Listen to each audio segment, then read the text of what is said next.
Okay, should we get started? You guys all have pizza? Can you hear me okay? Can everybody on Zoom hear me okay?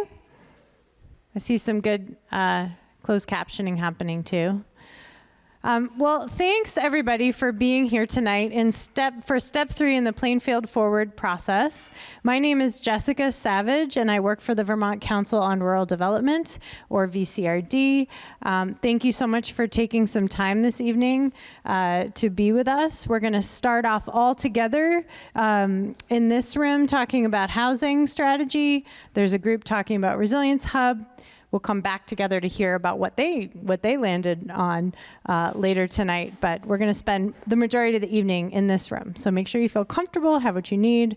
Feel free to get up, do whatever you need to take care of yourself. Okay, with that, I'd love to hand it over to Denise to kind of introduce VCRD and what we do and who we are. Hi, good evening. I was going to say good morning. That's how tired I am. I'm so happy to see such a great turnout tonight. A little bit about VCRD. We are a small nonprofit. We're nonpartisan, and we're a neutral facilitator. We work in communities where we're invited by the select board. So Plainfield invited us to come and work with all of you on a process.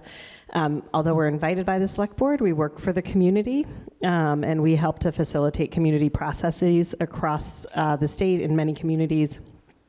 We've been doing this for over 30 years, and we've worked in about 90 communities. So we have an incredible depth of information, knowledge, and skill on the team who've been involved in this work for a long time throughout Vermont. I want to, and not everybody's in this room, unfortunately, but we have an incredible staff and a team of people that work on this. And if you've been part of the process, you've probably met a lot of them. Jessica Savage is here to my right. Laura Cavan-Bailey is in the other room. She's running the Resilience Hub. Danny Parkins over there is helping with our tech tonight.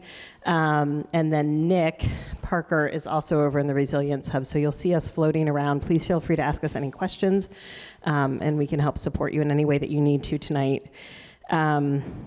This is a great opportunity tonight. This is our action planning for the community, and that's what you all get to do together. And what we know and what we've seen and why this process works is because we reflect back what you say and what you want.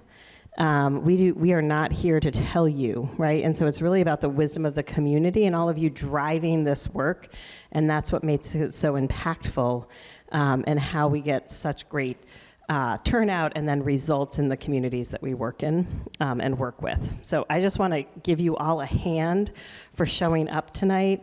The most important thing we can do for democracy is to show up for each other, to show up for our communities, and this is really what this work is about, is the common good of Plainfield, and all of the things that you've been through over the last couple of years, and really just showing up for each other and being here and thinking how to move forward together. So I'm really excited about this conversation. I'm going to turn it back over to Jess, who's going to go through a couple of logistics and thank yous, and then we'll get started on this lovely agenda. Mm-hmm. Thanks, Denise. And thanks, everybody, again, for being here. We're also joined tonight by a resource team, so some folks, either community members who have been just where you are as a community and identifying a priority and taking action on it, or who have some kind of technical assistance, funding, or other resource ideas. So if you're on the resource team, I'd love it if you just raise your hand. Great. It's a big resource team, especially for the housing group. So appreciate folks being here. Their names are on the back of your agendas. Does everybody have an agenda? If you don't, I have extras here and we can hand them out to you. Yes, absolutely. Yes, Patty's here from Londonderry, where they also identified housing as a priority and created a task force. So thanks so much, Patty, for being here. Okay, so a few housekeeping items and thank yous. So bathrooms are located down the stairs. Hi, Pam. Thanks for being here. Are you looking for the Resilience Hub? It's down the hall. Sorry, Pam's on the resource team for the Resilience Hub. She's awesome. She's from Barrie. So there's bathrooms in the lobby down the stairs. You guys probably know this campus very well, but there's accessible bathrooms down the hallway. Please help yourself to food throughout the night. Like I said, take care of yourselves. Get up whenever you need to. This meeting is hybrid, which means we must use the microphones, not only for so we can all hear each other, but so those folks have any clue what's going on. They can't hear you unless you talk into the microphone. Denise is going to be running the microphone around later on. We just want to say a big thank you to Orca, who's also live streaming this event and all 3 events and have been an excellent partner. And we've noticed Plainfield people watch the live streams. Both right now, there's people definitely watching it, but also as a recording, we've noticed that people are really using this. So thank you again to Orca. A couple of just quick guidelines, like in most meetings, raise your hand if you want to speak, and I'll have Denise bring the microphone to you. We'll hold on to the microphone. You've seen us do this a couple times. Trust us, it just works best that way. And like I said, you should have an agenda. Raise your hand if you need one. I'm not seeing any hands. Okay, so how we got here. How did we get here tonight in this beautiful October evening in Plainfield? As Denise said, we only work where invited, and here in Plainfield, the select board invited us to host a community conversation. Once invited by the select board, we work for the whole community. So we work for every resident in Plainfield, everybody who cares about the future of Plainfield. We assembled a group of your friends and neighbors here in town, representing as much diversity of experience, age, stage of life, what they're into, what they're involved with as possible, to advise us on this process. This process is brought to you by our Resilient Communities program here at VCRD, which is a very adaptable program. And we've really tried to adapt, especially post-flooding. Since 2023, we've worked with several communities. Each process has taken things we already know how to do and really adapted it to meet the moment that the community is in and what you say you need. And those planning committee members have been essential in advising us along the way in deciding how to do that adaptation. So we met with them in May.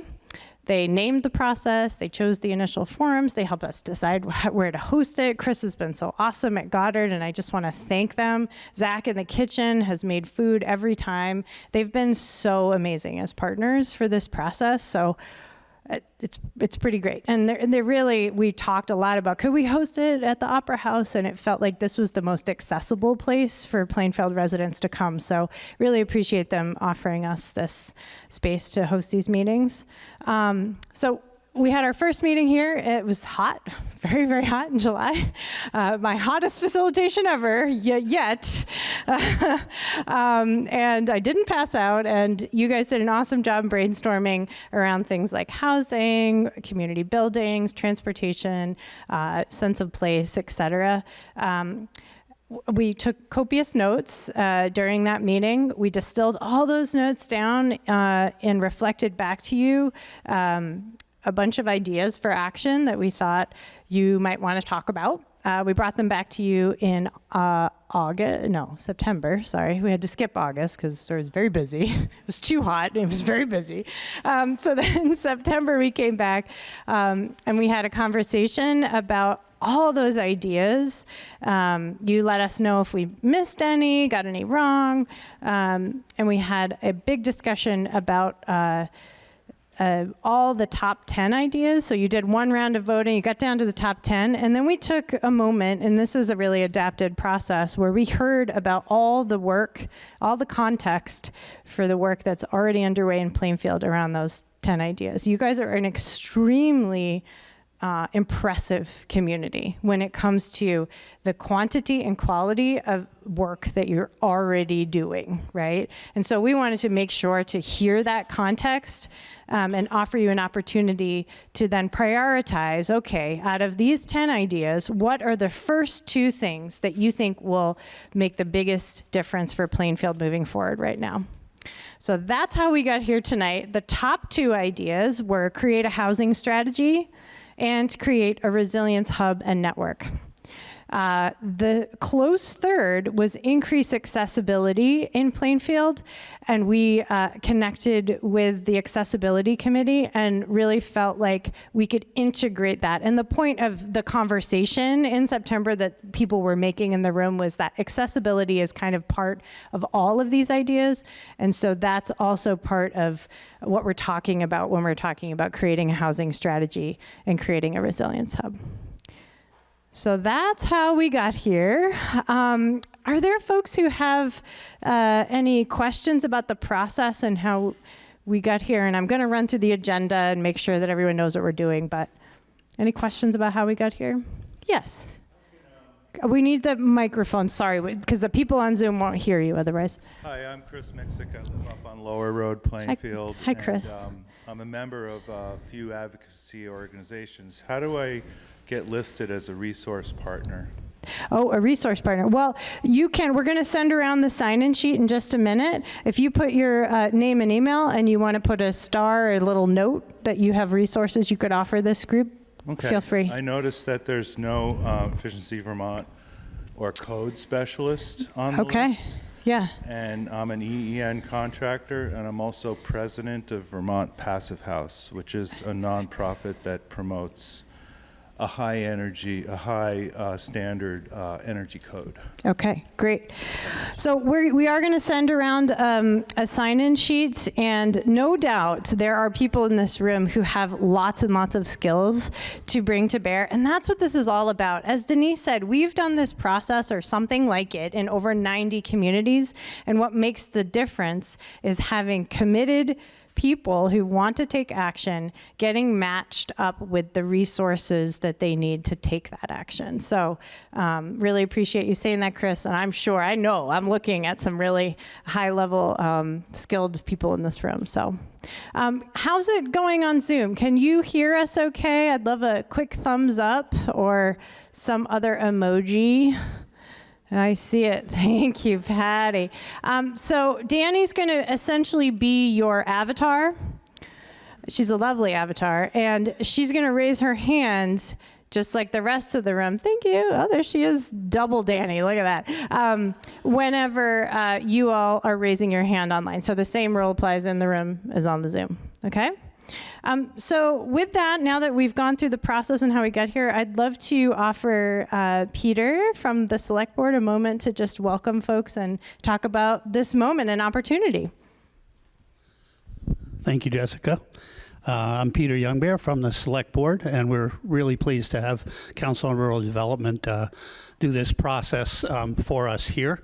I wanted to thank Chris Mixick for stepping up, and I will personally vouch for his expertise in energy efficiency, having worked on our house last year. So want to thank everyone for joining today and for participating in the process. I'm just curious, how many people here, this is your first meeting?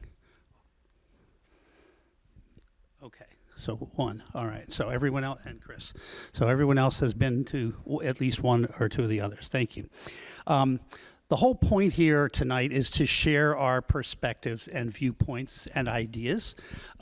Doesn't matter that we hold different perspectives and different viewpoints. We kind of want to get them all out so that they can be mushed together and analyzed and processed and end up with a plan of action at the end. So please don't be bashful in sharing your ideas.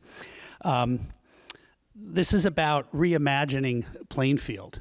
We've been hard hit with some environmental traumas the past couple of years, so we do need to think about what the place is going to look like and be like in the future. So that's part of this. And increasing participation. You know, I want to make a comment on that. We just held a public hearing on our community development block grant, and I think we had 70 or 80 people physically in the room and another 20 or 30 online. That's a huge amount of participation. I heard through the grapevine, and Pat, you can tell me, the city of Barrie had, I think, 7 projects and had maybe 20 people turn turnout for their public hearing. So Plainfield is a very engaged community, and Josh was one of them. We sent a spy. So we're very lucky to have that level of participation. So thank you again. Town government is here. State and regional partners are listening. There's the list of folks on the back page of the agenda. And this is an opportunity for those folks to hear our vision, but also for them to say, oh, I'm a resource for that. I'm a resource for that. So this is about connections and making our vision possible. So again, thank you all. Thank you, Peter. And thanks to the select board who've been present at all the meetings. You've had several members present. So, and I should say, as I've said in these other steps, for those who've heard me say this before, nothing about tonight replaces any official business or process that the town wants to undertake, right? So we're not here to change or do anything that you would have to do any kind of municipal process for. The goal of tonight, and Peter did a great job of articulating this, is really to build momentum on existing efforts, come up with a list of actions that that you think should happen around creating a housing strategy, and that builds upon the existing processes, identify next steps, the first 5 things you're going to do, connect to resource providers, and increase capacity and energy for this work moving ahead. We also wanted to mention that we're going to create 10 action plans as a result of this. So not only the top 2 ideas, but all 10 of those priorities are going to get at least a mini action plan with ideas for resources, because we heard from Plainfield that you like having a lot of options. So we want to make sure you have as much information and resources for moving ahead as possible. Okay, and overall tonight, you know what's best for your community, and we're here to record and listen. I am going to be taking flip chart notes using my best handwriting, which is marginal. So if you need me to read something or you don't understand what I'm writing, please just let me know, because I usually can read my own handwriting. So, okay, to kick us off, here's our agenda. So we're going to review the current context. Folks gave us some really great context in September for creating a housing strategy, talking about work already underway, the current status. You can enhance that. What's happened since we were here last, if anything. Then we're going to brainstorm all actions that you could take, that this group could take to create a housing strategy. We're going to spend a bunch of time on that. Then we're going to prioritize the first 5 things. What are the first 5 things you're going to do? You could do all these things. Where are you going to start? And then we're going to hear from our resource team, and they're going to help identify some resources that might help you take those actions. And then at 7:15, the other group will come in here and we'll report back out. You're also going to choose the next meeting, date, time, and location for this group. So that's the other thing we're going to do tonight by the time we're done. Okay? Does everyone understand what we're going to do? All right. So there's a lot of people in this room, but I think it's really important. So we're going to do it anyway. I would love to have each person, we're going to go around, you're going to introduce yourself, you're going to say your name and why you chose to be in this group tonight. This is essentially the first meeting of a group that we think will be meeting more in the future. So let's get to know each other a little bit. David, do you want to start us off? Because the microphone's near you. Excuse me. I'm David Scheckman. I'm here because I've kind of my whole adult life has been working on housing, and I recognize the need in Plainfield and would like to help to fill that need. Thanks, David. We'll just go down the line. It's Michael Birnbaum. I've spent my whole adult life on communications, and I'm here for the same reasons David is. Hi, I'm Elizabeth Mathai. I'm just one of the concerned citizens of Plainfield as to how anyone in a low income can gain housing. I've seen this struggles, so. Thank you. Yeah, keep going down the row. That's great. Hi there, I'm Jamie Bauer with the Department of Housing and Community Development. I've been a housing and community development specialist for over 20 years. Thanks, Jamie. I'm Josh Pitts, and I'm the town treasurer for Plainfield, and I'm here because the rent is too damn high. All right. Hi, Will Colgan. I've been on the Planning Commission for a while, and we've been working on updating the regulations to make it easier to have greater options in town. Thanks, Will. Peter Youngbear, Select Board, and I'm here because I don't think we should have all our housing eggs in one basket. All right. Thanks, Peter. Hi there, everybody. I'm Nate Lantieri with Vermont Housing Finance Agency, where I'm the research coordinator. And I'm here because I think that a lot of the really good action that can happen with affordable housing can happen at the local level. So happy to support that. Thanks, Nate. I'm John Broderick. I'm a resident of Plainfield for 5 years, and I've been involved in housing and community development for many years and look forward to bringing any expertise I may have to help here. Thank you. I'm Jess Schmidt. I'm with the Vermont Community Foundation, and I am here because we love to support towns who are going through this process, and also we recognize that housing is both a big challenge, but also a great opportunity in Vermont. Hi, everybody. I'm Jess Hyman. I'm with CVOEO, which is the Champlain Valley Office of Economic Opportunity with our statewide housing advocacy programs. And I'm here to learn from all of you and see how we can be helpful as you take some local action to help solve your local housing issues and provide more opportunity for everyone to have access to safe and affordable and accessible homes. Thanks, Jess. There are 3 Jesses in this room. Hi, I'm Lori Finch. I live on Gore Road in Plainfield. I'm especially interested in rehabbing housing to create houses for moderate and low income people. Thank you. Hi, I'm John Bees, and I've been a resident of Plainfield for the past 6 years, and I'm an interested community member. Thanks for being here. Hi, I'm Joey Klein. I live at Littlewood Farm. I'm interested in moving some young farm families into the area. Hi, I'm Betsy Ziegler. I'm a co-owner of Littlewood Farm, and I'm really hoping to see our village, our traditional village, revitalized in lots of ways. Thank you. Hi, my name is Jamie Spector. I live up on Spruce Mountain in Plainfield, and I currently serve as chair of the Recreation Public Arts Committee in Plainfield.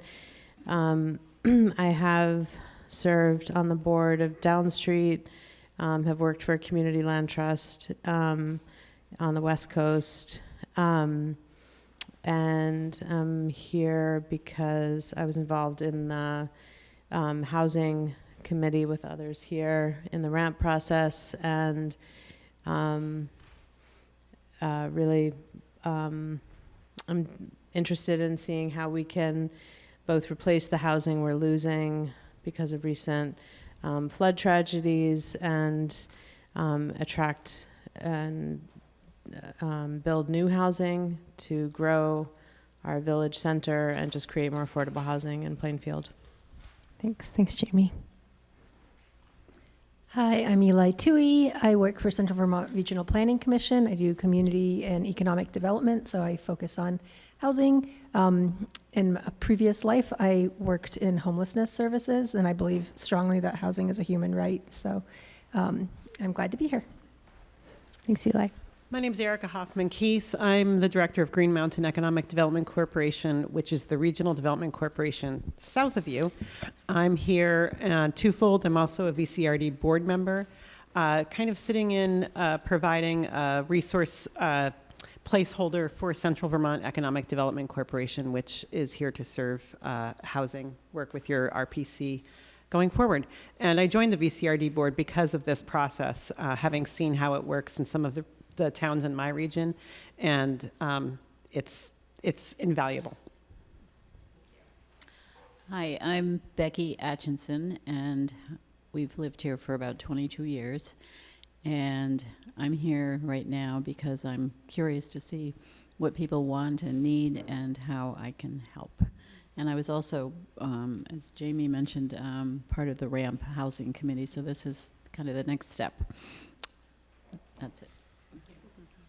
Hi, I'm Lauren Geiger, and in 2014, I fell in love with someone and moved into his house in 2017, and I find myself in a special hazard flood zone. And so my house I've had to evacuate twice. I've seen many of my friends and neighbors lose their homes, lose their pets, and I have a lot of friends who are younger and can't afford to get into the housing market. So that led me to serve on the East Village Expansion Committee and try to create some housing in town where you don't have to be terrified of the water next to you. Thanks, Lauren. Hi, sure. As I mentioned before, I'm president of Vermont nonprofit vermontpassivehouse.org. One visit to the website will kind of show you what our mission is. We provide grants for passive house trainings for consultants. We have a wealth of information there as to what passive house is and the energy code. And I'm a retired builder, currently designing homes and doing energy modeling. And I'm also an EEN contractor with Efficiency Vermont Code Specialist, so I have a lot to offer in terms of resources. I'm Mike Davidson. I've been in housing redevelopment for the last 42 years, focusing on downtowns and repurposing existing buildings, including gutter. My name's Eli Barlow. I've lived in Plainfield as a renter for 4 or 5 years, and I'm interested in living in Plainfield as an owner, and I would love to get other people who want to own or rent in Plainfield able to do so.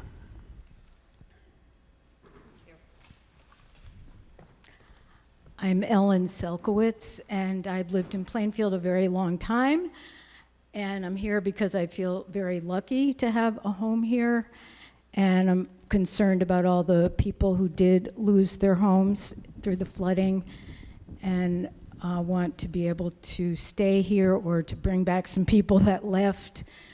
And I know that there are several initiatives going on, and I think it's really important for us to coordinate those efforts. And that's what I think of this group maybe doing.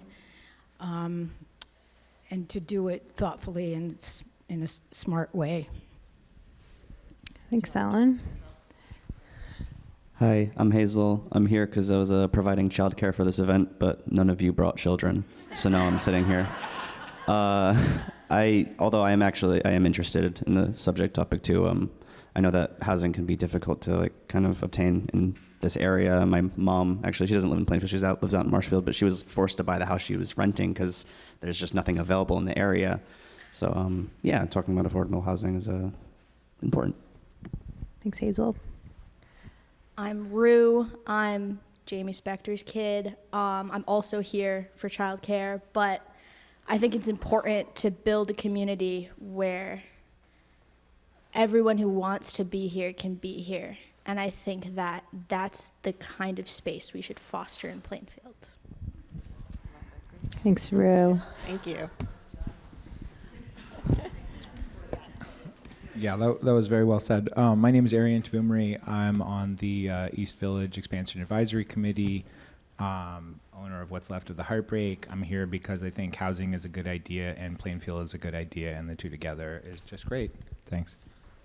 Thanks, Arian.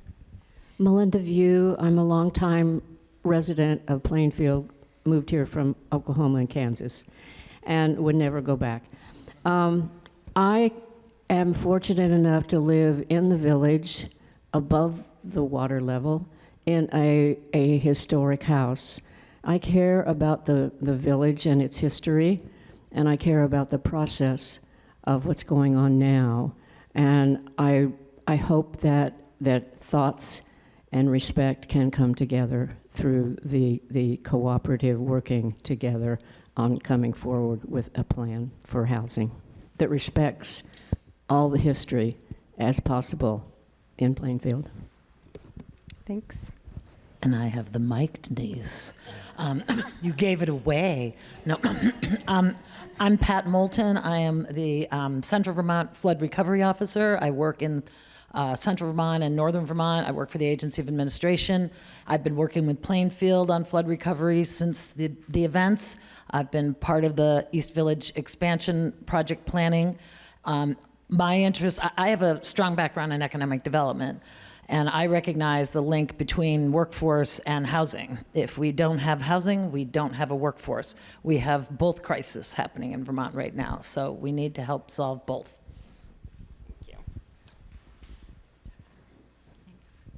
I'm Deborah Stolaroff, and I have lived in Plainfield since my late 20s. I was lucky enough to land at the New Hamburger, which is an affordable housing cooperative. We're actually now a condo, but if it wasn't for living in a place that was affordable, I don't think I could live here. So I think I'm here to support affordable, accessible housing for all. I agree, housing is a human right. I also agreed with what you said about if there isn't a workforce, then if we don't have housing, we don't have a workforce. We also don't have a community or school. Many of you know that I taught at Twinfield for many, many years. And I'm also here to speak out for senior housing as well. We have an aging community, and the seniors need to have a place where they can live after they can no longer live in their homes that are maybe not accessible. So, yeah, that's it. Good evening. My name is Tim Tierney. I'm with the Department of Economic Development. I believe I was here 7 years ago as a visiting resource person, and then I was an outdoor recreation expert, and now I'm supposedly an economic development expert. But I think Pat said it very well. I mean, in the Department of Economic Development, we really didn't focus on housing, and lately it's been a major focus and a major priority. And I'm here to just help relay the resources and programs and help people maybe navigate through all the different resources that are out there. But it's great to be back here. Thanks, Tim. I'm Christy Farnham. I'm a lifelong Plainfielder, as 6 generations before me of Farnhams have been. I'm also recently appointed to the president role of Plainfield Historical Society, so I'm a strong proponent of preserving every ounce of our history that we can, even if it lives in a different place in its preserved state. I also happen to work for the Agency of Commerce and Community Development, and I'm leaning on some of my friends in the room to make sure those resources are well explained, with allowing me to sit here as a resident and participate tonight. It's great to see everybody. Hi, I'm Alicia Weiss. I've been a resident of Plainfield for 41 years. It was always home to me from the moment I came here. I'm the chair of the town's Accessibility Advisory Committee, so I'm here to speak for accessibility in not just meaning economically accessible, but accessibility for people with all levels of ability and disabilities and other conditions. And I'm also here because, I didn't assume I own a house in Plainfield, but there were points in my life, a lot of points, where I never thought I'd own a house. And it hasn't always been easy economic sailing either.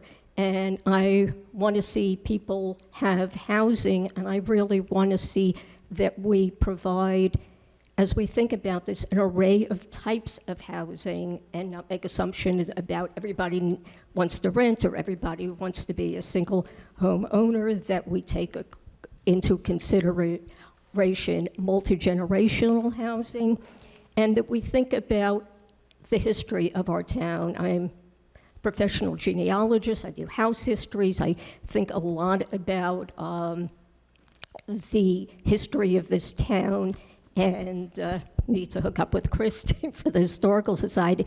But, you know, we have houses that have been allowed to fall into ruin or perhaps are not livable in where they are, but there may be options to relocate them.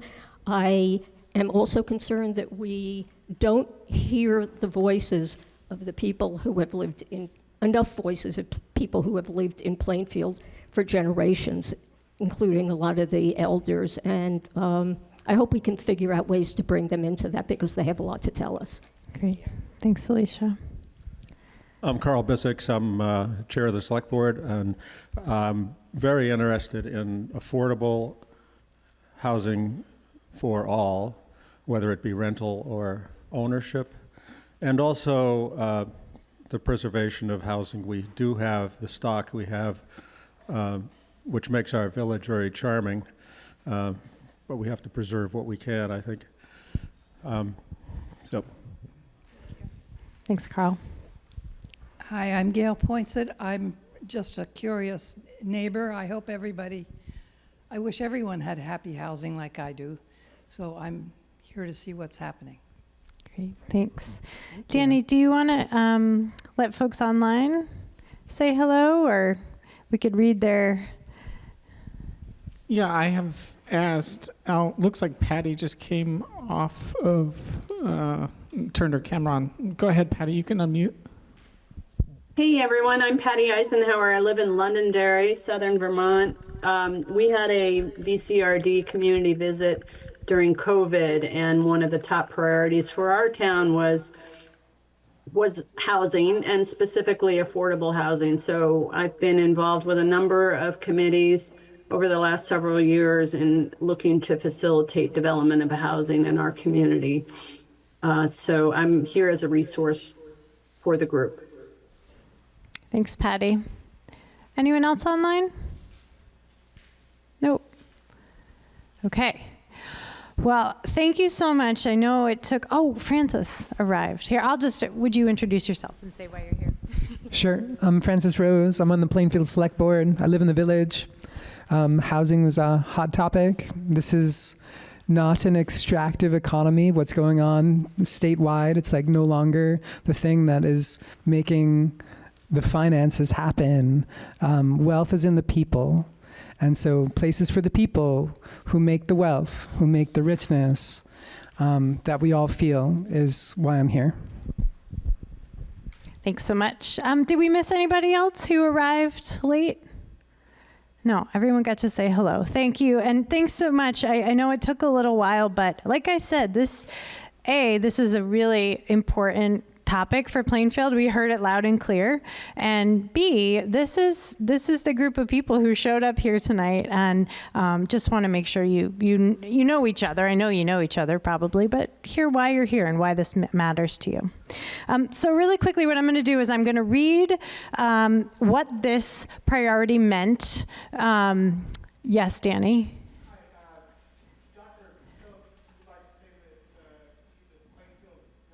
Oh, we're going to bring you a microphone. No worries.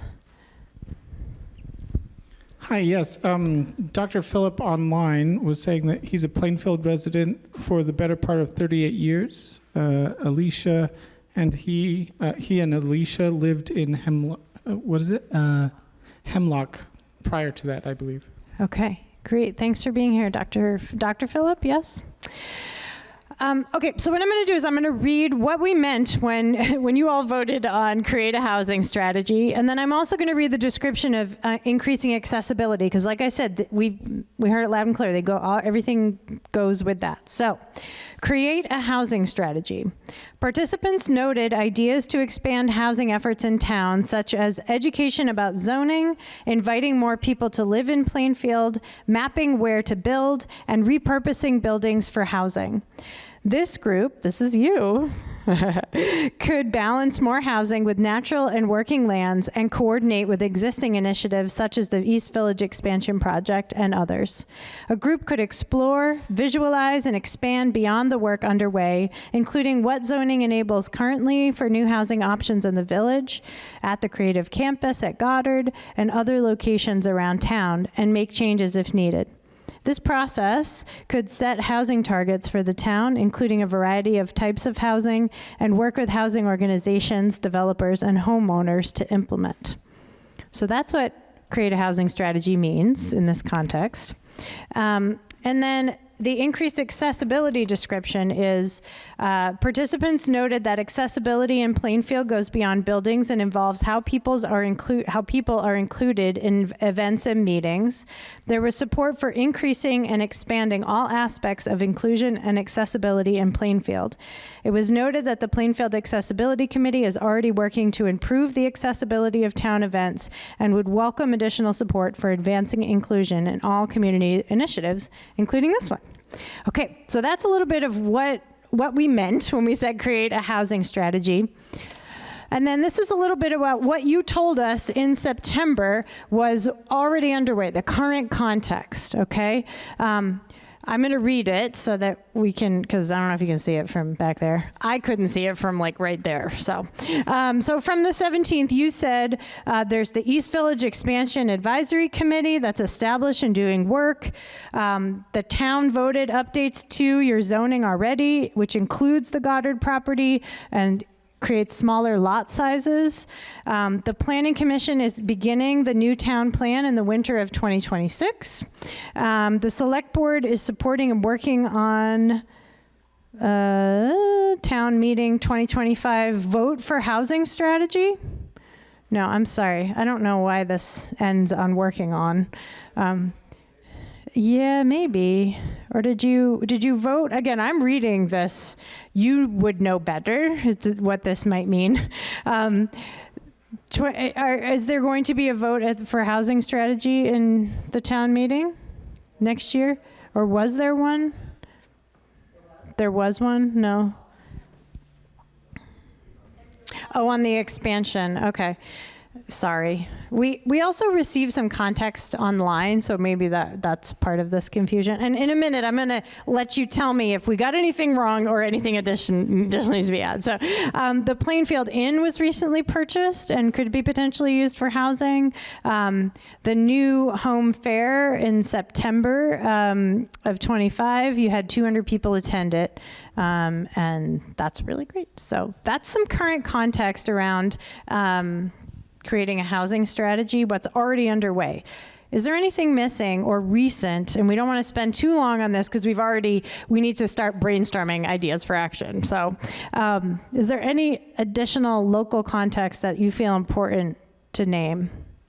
I know I'm a visitor and not supposed to talk yet, but there is the neighborhood development area that that Plainfield has applied for, is in the process of being approved, I believe. Okay. It was approved. Okay, so neighborhood development area approved. Do folks know what that means? You want to tell them what it means? So a neighborhood development area is a designated area that there are benefits to help support and break down barriers for developing housing in those areas. Great. Thanks, Eli. Yes, there's lots of different designations, and that's one of them. Great. Francis, did you have your hand up? Was there something missing, or did you have some idea of what we meant by that? I was imagining what we might be supporting and working on. Wanting to name that we are like a hair's breadth away from the creation of a housing committee. Much like we have the East Village Expansion Advisory Committee specifically working on that project, because there are fantastic ideas floating around about what else we could be doing for housing. We don't actually yet have a housing committee. One of the beautiful yields I would hope to have coming out of this space, maybe not tonight, but shortly thereafter, are people to populate said committee. Great. Well, guess what, Francis? Francis Rose. Do you prefer Francis Rose together? Okay. you're going to get the first action up on our brainstorm list of action ideas. So people join the about to be formed housing committee. All right. People join housing committee. Okay, thank you. It slows us down if I write, which I think is kind of good. So I'm gonna do it for now, and if not, Erica might step in and help me out. Okay, so what we're doing now is just brainstorming ideas. This housing strategy task force could do anything, right? You can say any specific idea, any big idea, any small idea, any idea is welcome. Things that you think that this group should undertake to create a housing strategy for Plainfield. All right, I see two. Wow, lots of hands. Okay, we're going to go back there and come to the front. Keep your hands up so Denise can come to you. That's great. Yeah, Christy. Oh, I'm afraid. Will she give her the mic? I would like an inventory of not just flood damaged homes, but also those homes that are looking sad and decrepit, as well as a feasibility study for where they might be when they grow up. And perhaps structural engineer considerations and historical considerations, analyses of those structures. Okay, you're going to have to say a couple of those things again. I was trying to think of a nice way to say what you said about dilapidated. Is that an okay way to say it? Or run underutilized? That's nice.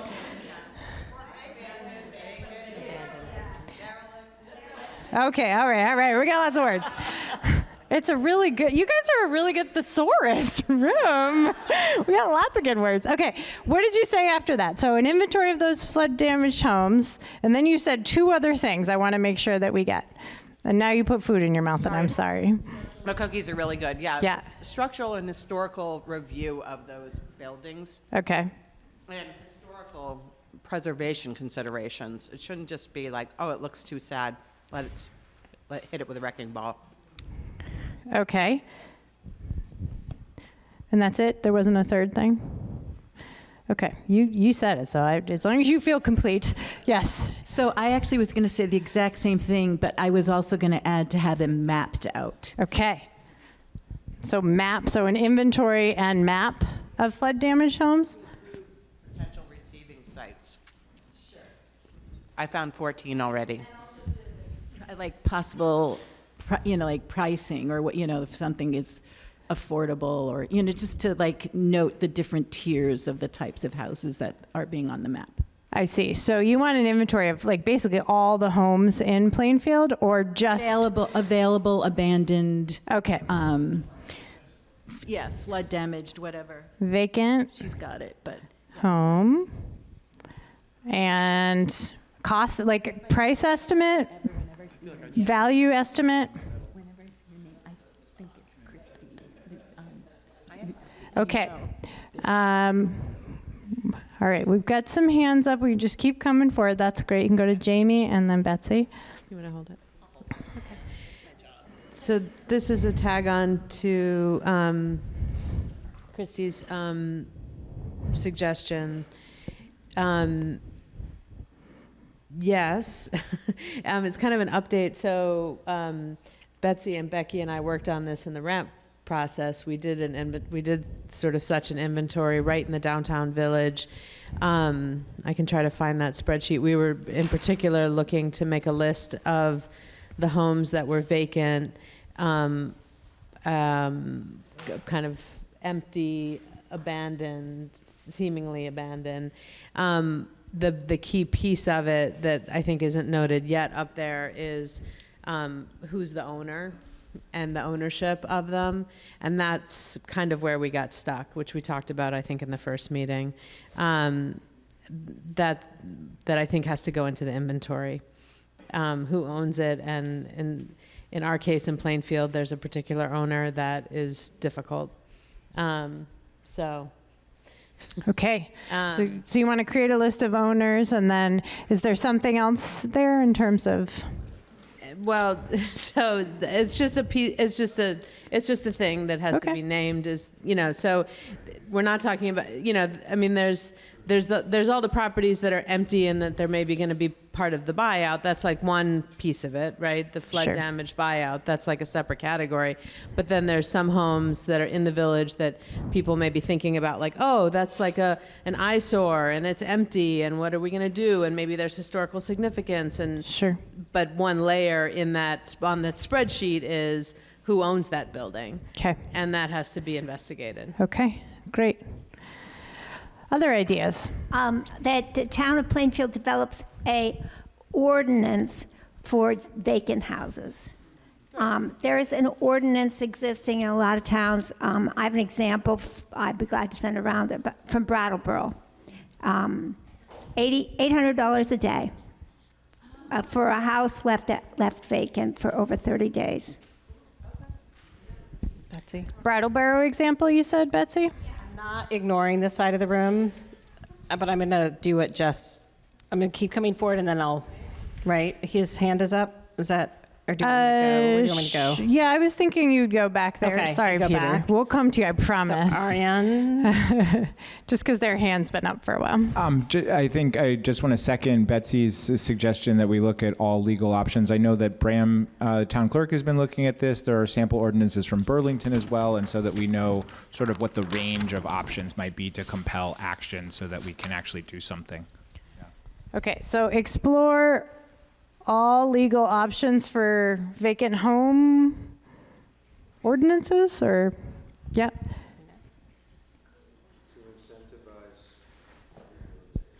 All legal options to incentivize rehabilitation. Does that sound right, Arian? Okay.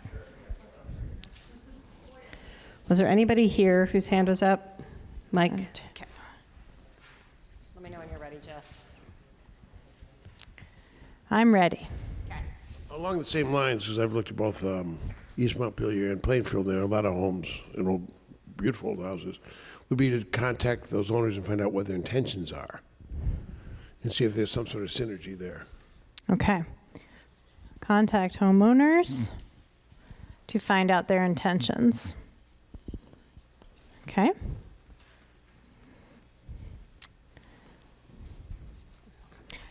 Should I go there and then back? Yep, we can come up here to Peter and then go back. Well, just to follow up on the thread of derelict homes or vacant homes or whatever, there are some vacant lots that have occurred, so where there aren't anything, which should hold potential for either relocating or new construction. And as we're mapping and doing the inventory, we should also map where the flood waters and the new flood zones are, so that we're not inadvertently pursuing something that shouldn't happen. Okay, so include map of new flood zones. Does that sound right, Peter? Yeah. There are new flood maps. Include new flood maps. Okay, include new flood maps in inventory. Okay. How about I just want to, I know there's a couple of hands, but we were talking about zoning. There was also setting housing targets. There were other things kind of contained in this strategy as well. So just think about those. What actions would this group want to take? I also want to name that in some towns where we've worked and they've identified housing, they have created different forms of governance for that housing task force. In some places, we've seen a housing committee and we've seen a housing task force in both places. Sometimes we've seen a number of different things. So I just wanted to plant all these seeds in the audience here. Okay. I just wanted to follow up on the idea of the historic buildings, and there's been discussion about deconstruction of buildings instead of just knocking them down and throwing them away, especially the buildings that have architectural features that are we'd like to maintain, and also the possibility of moving buildings that are still structurally okay but in the wrong place. Okay, so I'm going to say deconstruct historic homes and reuse features when feasible. Something like that? Where feasible. And consider relocating homes when feasible? Does that sound right? Okay.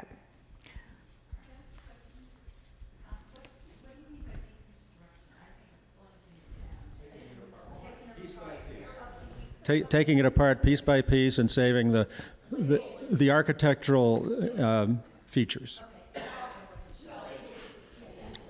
Okay, I'll put salvage next to it. Salvage, deconstruct. Okay.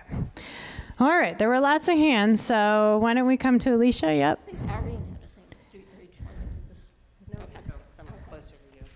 All right, I don't want to give too many steps. Along the line of inventorying housing, let's look at housing that's not just be sure we look at housing that's not just in the village, and opportunities to create communities like New Hamburger that are not just right in front of everybody's face, but maybe really fertile, no pun intended, ground for development of a good community, new community. Okay.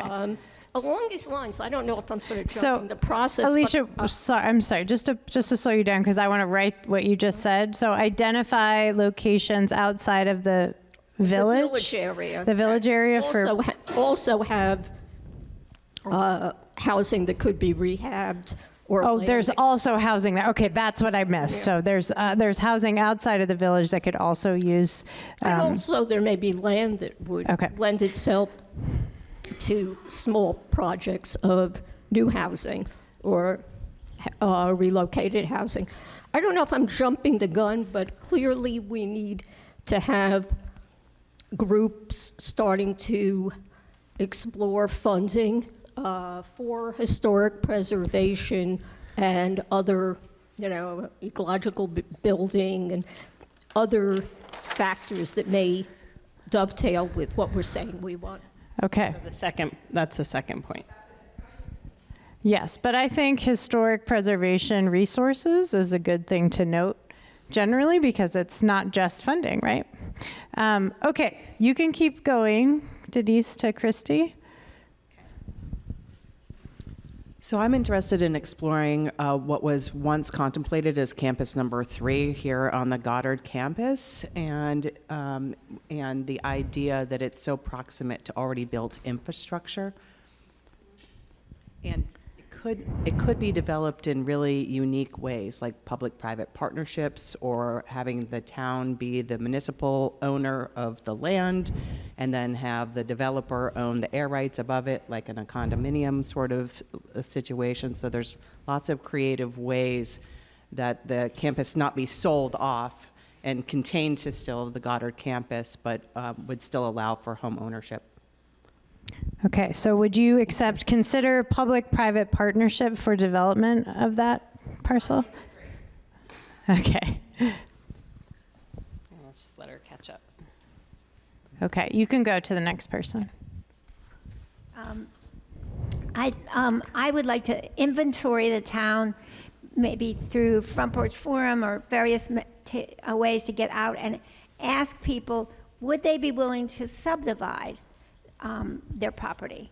So another house could be put, maybe they have 10 acres, maybe it'll fit into zoning, I don't know yet, but they could subdivide and allow, have another house built on that same piece of land. Okay. So inventory town through Front Porch Forum to ask people if they were willing to subdivide. Yep. Jamie? I was just thinking in terms of strategy for us, or to come up with goals in terms of numbers. How many units do we think we need to create? Okay. Like, what is our goal? Do we need 100 more housing units in Plainfield? Do we need 200 more? Do we need 50 more? Like, and to figure out what we think that magic number is as one place to start. Okay. And then just another goal of figuring out how to work with Down Street, which is our regional affordable housing developer. and how to figure out a project to get in their pipeline. Okay. Let's let her catch up for a minute. Okay, thank you, Jamie. I'm going to come there next, guys. Okay, you go next. I'll let you turn the page. I'm good.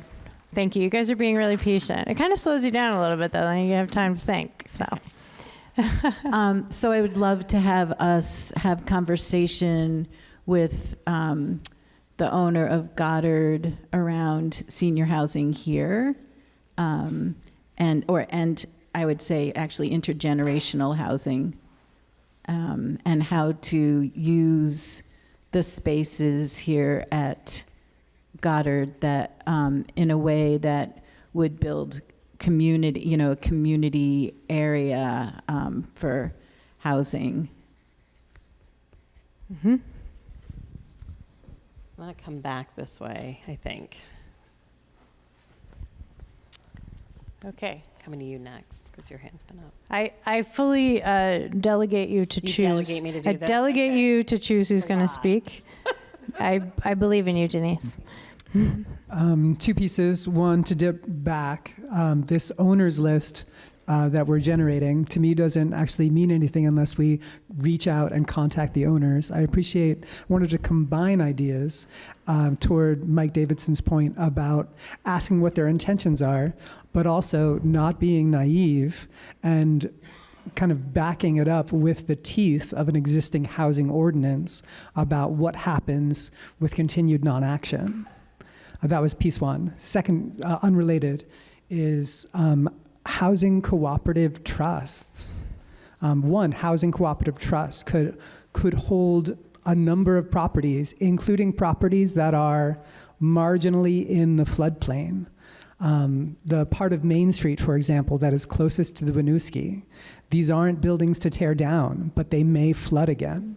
And so acknowledging that there's opportunity to spread and share the risk of ownership and dwelling there by putting that property into a trust that basically puts out calls for households to manage themselves and to maintain that property. They pay dues instead of rent to the trust, and that money comes back to them in the form of a maintenance budget for those houses. And this could be a number of houses, and the model for this that I know about is the LCA, the Life Center Association, which has a half dozen or more of these kinds of houses and properties in West Philadelphia. Thank you. Thank you. I'm going to go to Eli and then come to you, Michael, because Eli's hand has been up for a while. Are you ready, Jess? Yep. Okay. I just wanted to second Jamie's point about creating goals and doing a housing needs assessment would be awesome, so that we have an actual goal to shoot for instead of just, we're in a housing crisis, we need to make as much as possible. What does that mean? Yeah, great. Great. Having data. Thank you. Okay, I have two things. One of them is that our zoning has been updated and will be again, and we now have the ability to divide homes into what are they called, accessory dwelling units and multiple dwelling units, and we have the ability to build others on the property. It's now time to encourage that. It's to encourage people to consider that for their property. So that's one. And the other thing is, Lord knows we don't need any more committees and commissions and meetings, but we have a real need to have the select board and the management of Goddard working together on a more frequent basis, on a cordial basis, on an encouraging basis. And I think the desire is there on both groups, but they're not doing it yet. They've talked a couple times, but they need to get together more frequently because the potential at Goddard is enormous. And in the context of what the owner's intentions are, that's important, but there's enormous potential there. The third campus is one possibility. Some of the buildings can be subdivided into living spaces, and I know some of them already are being. New properties, new structures could be built. There's all kinds of possibilities, and if the management of Goddard is interested, then the town should be talking to them. Thank Great. you. So the way I said that was they should work together in a regular way to discuss shared goals. Does that sound right to you? Yeah? Some of it? Okay. How would you say it? I want to have your words. Mutual aid. Frequently? Okay. Regular rate, more frequently. Okay. Collaborate. Okay. Does that sound good? Does that sound right? Yeah. Yes. Who's So, next? I'm hearing a lot of really good housing strategies here, which is great. And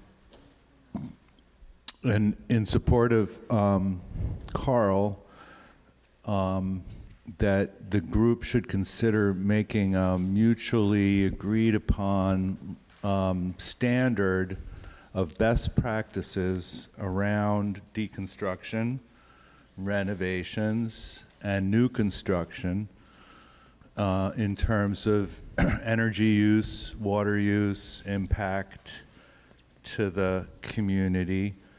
So standards and best practices that we could recommend to any residential builder or developer who's going to be part of creating housing in Plainfield. So we might want to focus on creating a list of standards and expectations and best practices. Okay. Thank you. Okay. Go. Two things, just in terms of the goal. If we take the state statistic that we're 40,000 houses behind, and we divide our population of 1.3 thousand by 650,000, the approximate population of the state, when we take that number prior to flooding events, we're 80 housing units behind, according to that state statistic, and then we lost more. So just in terms of like a reference point at the state level, maybe we want a different number. That's a number that the state has proposed. I just wanted to share that math. From this standpoint, I think we should also revisit the zoning and the minimum lot sizing outside of the village district. We're currently at 5 acres. All of the towns around us are smaller. What do we want the number to be? Marshfield is 2. These are things that we should be considering. Thank you. Thanks. Okay, coming over there. Thank you. So I think, Erin, you're suggesting the lot size outside the village could get smaller. Okay. It's okay. Any idea is welcome. It's all right. And it's non-binding. It's just an idea. It's great. One of the things we're mostly talking about the village, and there is a ceiling in the village, and that's the capacity of the wastewater plant. And Josh has been doing a really good job of getting a handle on that. The Water and Wastewater Commission has a good handle on that. But that ceiling is real, and we need to pay attention to that when we start throwing out numbers like 200 new houses. Okay. Is there an idea for action there that you want to name? Well, I think it's an ongoing process to keep the number of available units or the possibilities of the number of hookups on the wastewater side.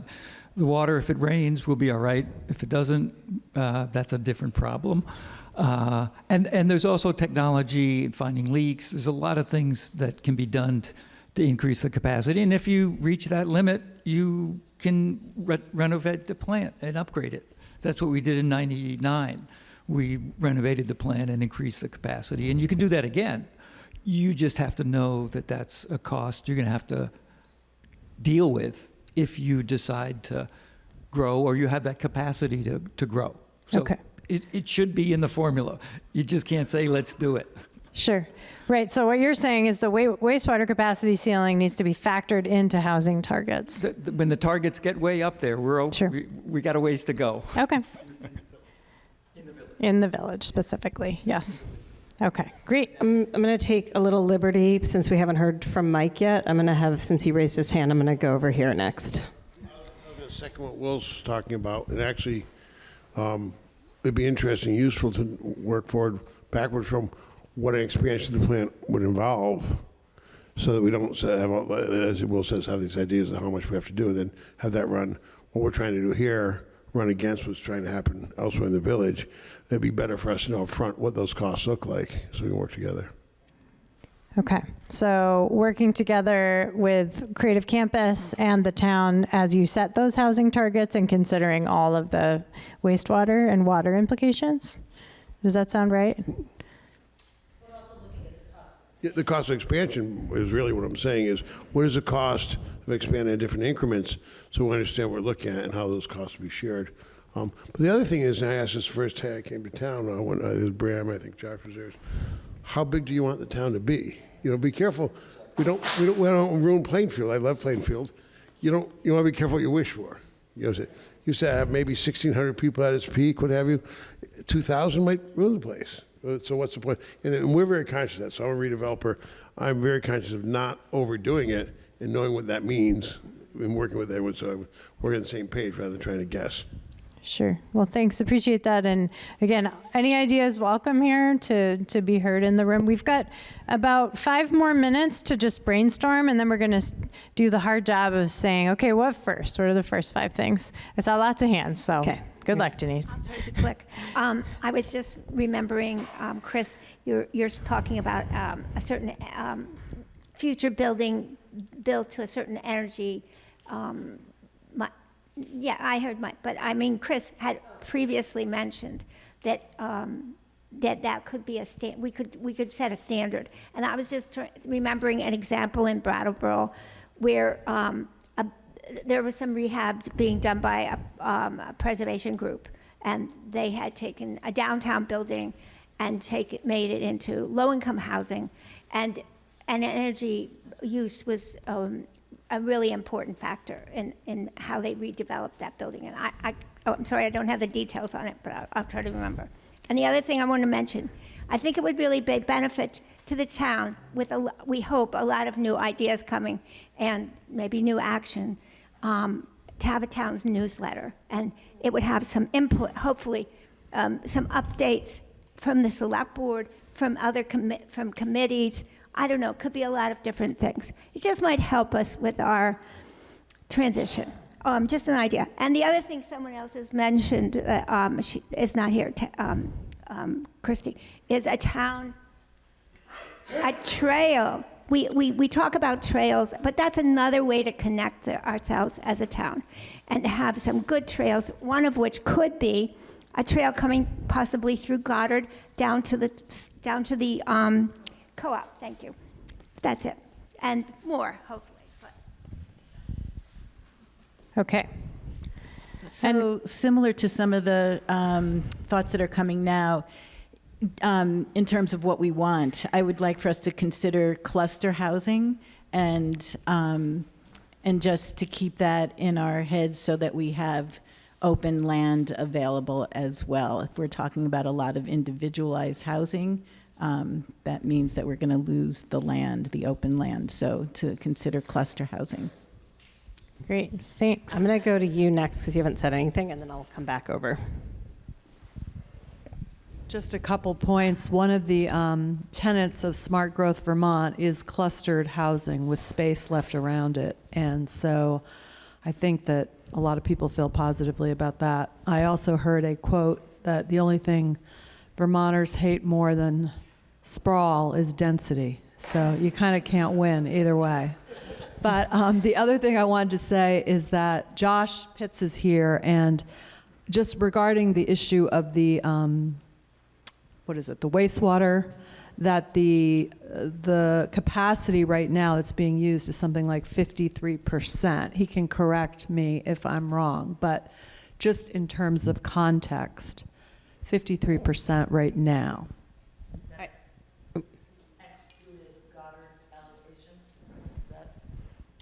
I understand the 53%.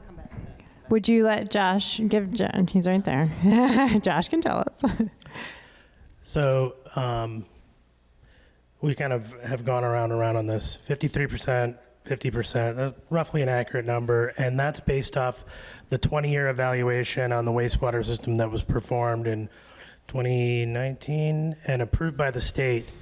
We've lost usage of the system since then, and we will continue to lose usage of the system. But based on those numbers and consulting with the state just last week, we expect that we could grow by about 150 households or more from that number from 2018, notwithstanding what was lost between now and then. All right, if everybody who wants to talk, just because I know we have, how many more minutes, Jess? So that Just a couple. And so maybe the last few people that had their hands up already, and we'll wrap up. yeah, and if you haven't had a chance to speak, please do. We'd love to hear from you. So go ahead, Christy. I just wanted to assure Betsy that the idea of connecting the village to the co-op is already well underway with participation by the select board and also the Goddard team. A Better Connections grant application is already being prepared for submission, which is one of the things that came out of the original convenings of VCRD. And then I want to throw out a new idea, which is the idea of learning from neighboring towns. So one town that I was actually visiting with today is the town of Hardwick. So also a very rural place, also experienced flood devastation. And one idea to help us all collect these ideas and then manage the action that follows is the idea of bringing on a town administrator or a town manager, even if that was shared with neighboring towns like the town of Marshfield or the town of East Montpelier. I don't think it's fair to expect a volunteer select board can carry this, nor a volunteer select board and a grant or 1.5 grant administrators. It's just a massive volume of work. And I think if we brought on that level of leadership, the cost would easily pay for itself in the action that could follow with that sort of leadership. Great. Thanks, Christy. Two more ideas, and then we're going to get into what do we do first? This may be a little outside of the charge, putative charge of this prospective committee, but I really think we need, as a town, to revisit a town plan. Mike said something extremely important when he said we have to think, how big do we want to be? It's not just wastewater in the village, it's traffic, it's environmental impact, it's noise, light, pollution. And, I've taken a cursory look at the last town plan, and yes, we committed to growth. Boy, that's an amorphous sort of or ambiguous term. But things have changed a lot for this village and this town since and dramatically. Yeah, and it sounds like a town plan process is kicking off in 2026. So we want to make sure that this group, just because we discover we can build certain things doesn't necessarily mean we should. We want to make sure that all those parameters of impact are examined beforehand. And I just want to reinforce Arian's mention of we should consider the zoning of the minimum lots outside the village. Yeah. So what I'm hearing you say, Alicia, is that this group should get involved with the town plan process. And Will says +1 from. We do have a question online. Do you want Danny to read it? Yeah, that'd be great. Thank you. Yeah, the question online is from Patty Eisenhower in Londonderry. She's asking if anyone here knows the town demographics, like what is the workforce demographics, what's the seniors demographics, if there's any feasibility studies that have been done on the Goddard campus for housing. Yeah, so Patty has been through this in Londonderry, so she's asking some questions. You guys, would you want to put an action idea around finding that out, or do you feel like that's well in hand? You already know the demographics, or? Yeah. Would you guys want me to put that? Yeah. Yeah. Okay. So understand, and then we got to start prioritizing, guys. Understand Plainfield demographics. And the other thing she asked was, is there a housing strategy plan for feasibility study for the creative campus? Has that been done? Yeah, going back to looking outside of the village and minimum lot size, Plainfield does have a planned unit development component, which encourages, if you have a lot of five, it doubles, it adds density, 50% density, if you're willing to cluster. So that is already here. It's the question of how to encourage that for everybody for developments. It's been done in a lot of town. It's a good thing to use. Okay. Okay. There's one person who hasn't said it. Should we? Yep, that's great. Okay. Yep, we're going to take yours, and then I'm going to put these up on the wall so we can see them all. I just wanted to point out that not everyone can afford to buy a house or rent a house. And so where are the options for apartments? And so create, well, I guess, low income as well as young folks. And seniors also, I guess, when they don't want to be in a house by themselves at the end, I guess it goes back to apartments. So a lot of plans I've seen says individual, or even cluster housing is individual. And I feel there's nothing wrong with having apartments. Though about the density thing, I don't know. But, yeah. Elizabeth, is it? Yes. Yeah. Did I get this right? So create affordable apartment options for young people, senior housing, et cetera. Does that sound right? Okay. One more. Okay, please. I'll try to keep this brief. I just wanted to say that as we explore the new housing options, we should discourage having renters or people buying up houses from outside of town. I really liked Francis Rose's idea of cooperatively owned housing or multifamily housing that's owned by multiple people in common, because I think that would encourage both people to care about the housing that they live in and care about the space that they're in, but also would keep the money within Plainfield instead of having rows of houses or apartments that are owned by people, say in Montpelier or Barrie or maybe even Burlington or out of state. I think that would be really unfortunate. Yes, that's it. Okay, thanks. If you wait for the microphone. Excellent point. Are you talking in general, not having out-of-town ownership, or are you also bringing in that short-term rental concern that people come and buy and then they put the house out on VRBO or Airbnb and it's not a resident that lives there?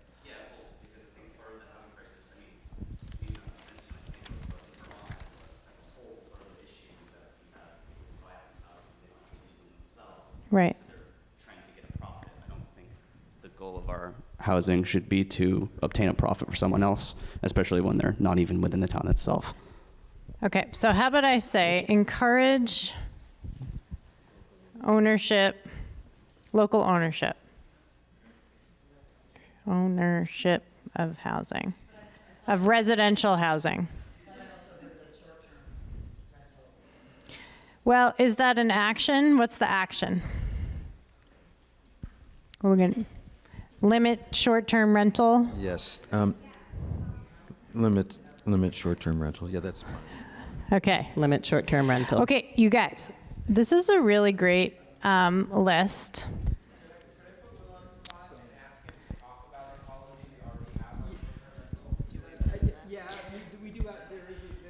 Yes, it's fine. So I can't remember right off the top of my head, but it's so many days a year you can rent. Just to follow up on that, a number of the things we were talking about, such as derelict housing, short-term rentals, et cetera, there's an enforcement component here that needs to be addressed. And I can tell you the select board is looking at a raft of ordinances, animal control, traffic, parking, zoning, et cetera, where we are not in a good place. We had an issue up on the Bean Road that lingered for 4 to 5 years. The judge basically said, hey, Plainfield, get your act together and get a municipal ticketing system in place, which many towns have been doing, and we're consulting on that with the League of Cities and Towns at the moment. This is a big lift. It's a lot of detail, particularly when you get into zoning. I've been telling the story that we have in the zoning ordinance now, if you have a sign that is a square inch bigger than what it says, you can get fined $25, which is less than the minimum charge that the Municipal Traffic Bureau charges a town for processing the complaint. At the other end of the spectrum, if you build a house without a permit, you can get charged $25. So we do need to address that. So.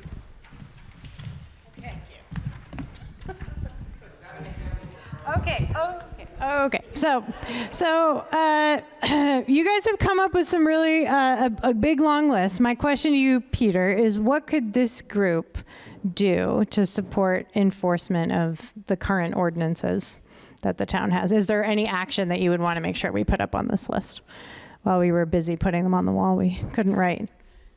Well, the process for adopting or amended ordinances is laid out in statute, and we are currently, Select Board is currently working with our health officer, animal control officer, town constable, and zoning administrator to update these. The zoning administrator one is going to be put off just because it's a bigger deal. Also, she would like to step down and is looking for someone to come in and train. And you're about to see on the town website an increasing list of current vacant positions in town. There's lots of good ideas here, but we currently have current assignments that are missing people. So this is all going to take all of us to step up and carry a bit of load here. But specifically on the ordinances, once we have the ordinances, they will be proposed to the Select Board. Please come and weigh in on those. The Select Board can adopt them. They will be warned in the newspaper and whatnot. If you don't like them, you can get a petition up and then a vote, but there is not a public hearing and vote requirement. That is something that the Select Board can do. So please watch for those.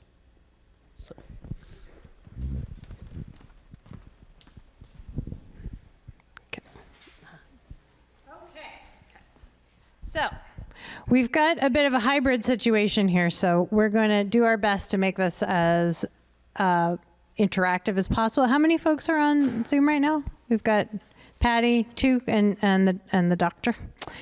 Peter, I added another idea down here: volunteer to fill vacancies, because I heard you say there's plenty of them too, as well as weigh in on the town ordinances.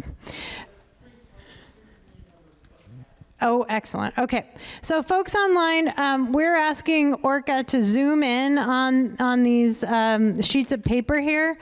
And what I'd love folks to do, can you kind of read my handwriting, or would you like me to read through them real quick?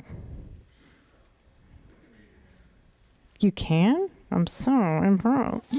Okay, so what we're going to do is basically, if you think out of all these ideas, you see the first idea, this group should start by doing this. I want to hear from you.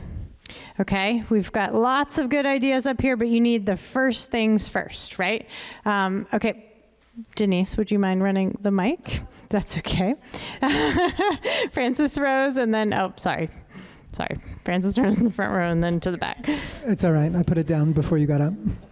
I'm back to talk about the Plainfield Housing Committee, not yet formed. Okay. The Select Board is able to move on this quickly, but we do need people to populate that committee. I'm struck by the need following this VCRD held space. I think there wants to be a body who is holding the breadth of this, or even the steps of this, that is in dialogue with the Select Board. And so therefore, I want to ask, is there anyone here who would like to join a new Plainfield Housing Committee, which the Plainfield Select Board could make real on October 27th? Okay. So you're suggesting the first thing that people could do is join the housing committee. Okay, great.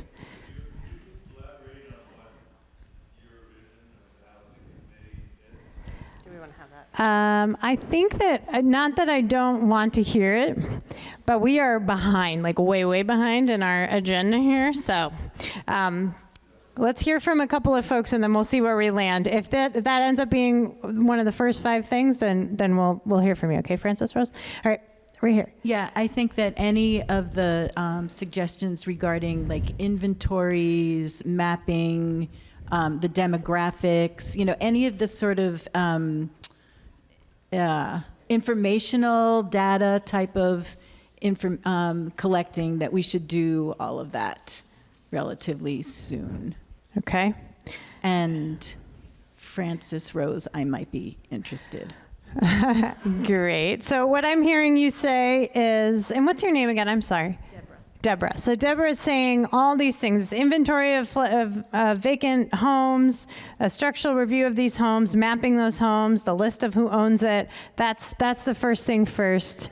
Demographics of our community, Okay. Demographics. Anything that's like data collection that can be done relatively easily.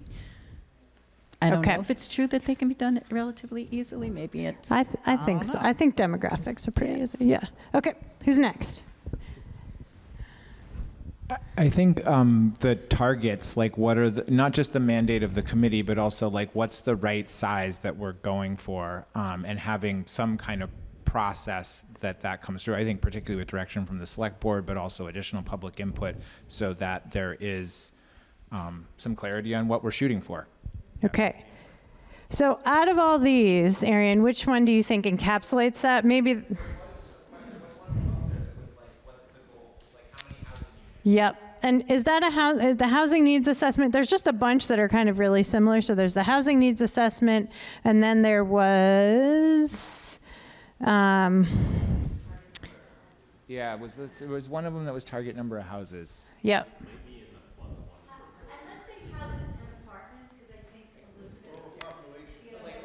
Housing units. Thank you. Perfect. Okay, thank you. It seems like Danny has a comment online. If Dr. Phillip would like to unmute, please feel free to share your comment. Sorry. I thought you were going to ask us if we were going to identify which one of these action items we were interested in online.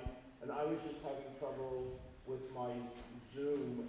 I only have React. I don't have the raised hand. No worries. No worries. So. That was where that was. Sorry, I don't mean to interrupt this. No. To We'd love to have you participate in what I'm asking the room, and it might be hard to see, so we had asked the camera person to zoom in on these sheets.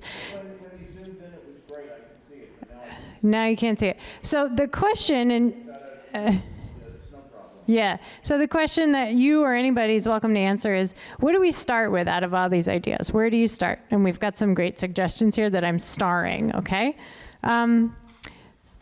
Anybody have some other suggestions? We've got 3 big things, I would say.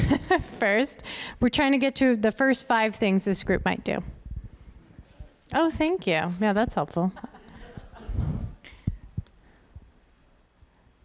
Any other ideas? We've got join the housing committee that's going to be formed hopefully after October 27th. Do a lot of inventory, gather data, and then create goals for the number of housing units needed. I should note that Arian was clear that included public input. Yeah. Anything else? What else should you do?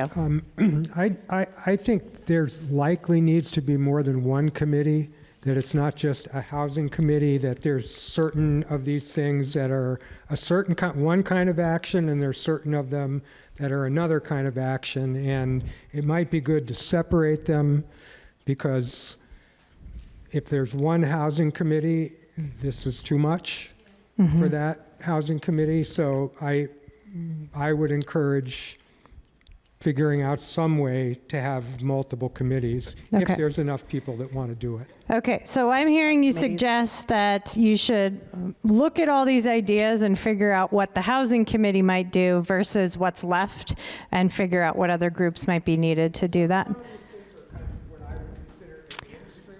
Yeah. And some of them are what I would consider, I'm not going to say that administrative is not action, but directly related to housing, and some of them are more related to the concepts of how much and where, and, well, yeah, I'd say population, all that stuff, I think in a way is a separate discussion from what about this dilapidated building. Sure. So are you suggesting that that's one of the first 5 things this group should do? So people would join the housing committee, and then in addition to that, you would consider all these ideas. What would that housing committee do versus creating or setting up other groups to take on other things? At least 2 committees. Okay. And one would be to look directly at housing, the things that are on that list, whether they're working on figuring out how to deal with dilapidated housing, assessing the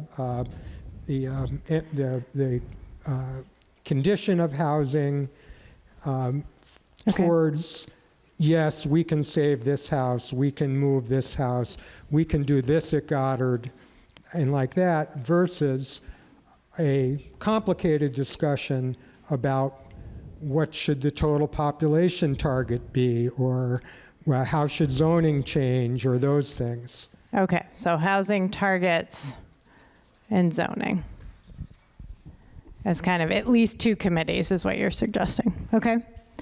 And again, I've added it to the list as an idea. Are you saying that would have to happen first? I'm saying that for example. Okay. I volunteered months ago to be on a housing committee. I still would be on a housing committee. But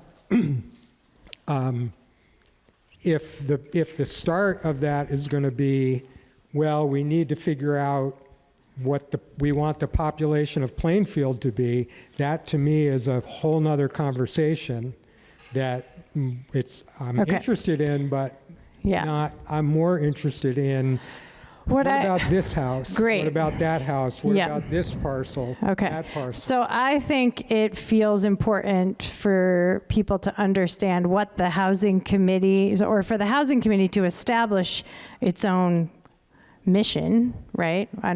And then to see what else, right? What other group you might need to establish, right? Is what I think you're saying. Okay, we got lots of hands up. We're looking for you're not saying that. Well, I hear what you're saying. You want the housing committee to focus on housing related things, and that there's a whole bunch of other things that are more about setting targets for the population that you don't think the housing committee of the select board they might establish should do.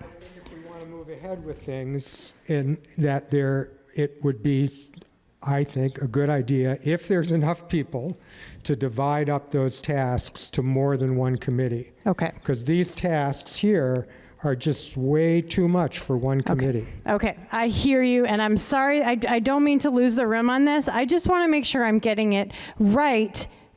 And you still haven't answered my question about whether you think that should happen first. So that's why I keep coming back to it. Let's hear from other folks. What are the first 5 things we're going to do? We are way over time here. We've got 3 big things, at least. What are the first 5 things we're going to do? Well, one thing I just want to tie to the demographic issue. It's something I've studied both for this town and the surrounding towns. And one of the challenges is aging. And one of the things both I've studied statewide, I'm not, except for me, statewide, statewide is the loss of these educational institutions. And what we're losing is a pipeline into Vermont. Show of hands, how many people have a connection to Goddard in this room? So what would happen to this town if Goddard or Green Mountain College or Necky or anything, what happens when those things don't exist? So what I'm looking at, and I'm not really that into social engineering, except in that with redevelopment, you have to say, what's next? I see Goddard's role as housing. All these things can happen at Goddard, but a role of trying to bring more young people in. And that's why we're focusing on the arts, creative community, creative culture, to bring the creative economy, to bring people in, especially young people. There will be education on campus. It won't be a formal university, but there will be a professional, some very exciting education coming on campus, including an acting school.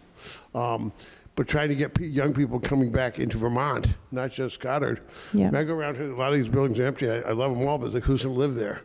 Yeah. Well, we have a housing shortage. This kind of sounds odd, but then Yeah. what happens when, this is not a young room? Yeah. And Yeah, we so- appreciate the young people are here, by the way. So would you say, Mike, that one of the first 5 things that could happen is that you start meeting more regularly with the select board to talk about your shared goals? Oh, sure. Does that? But more than the select board, anyone can call me at any time. Yeah. That's the other thing. Yeah. Is board meetings are hard, get everyone together. Anyone Sure. can call me. But don't call me 2 in the morning. I'll assume something's on fire. Okay. No, I've been, from the beginning, I've been available. I work almost every hour of every day on Goddard right now, but Sure. that's what I'm doing, so I'm glad to talk about it. Okay.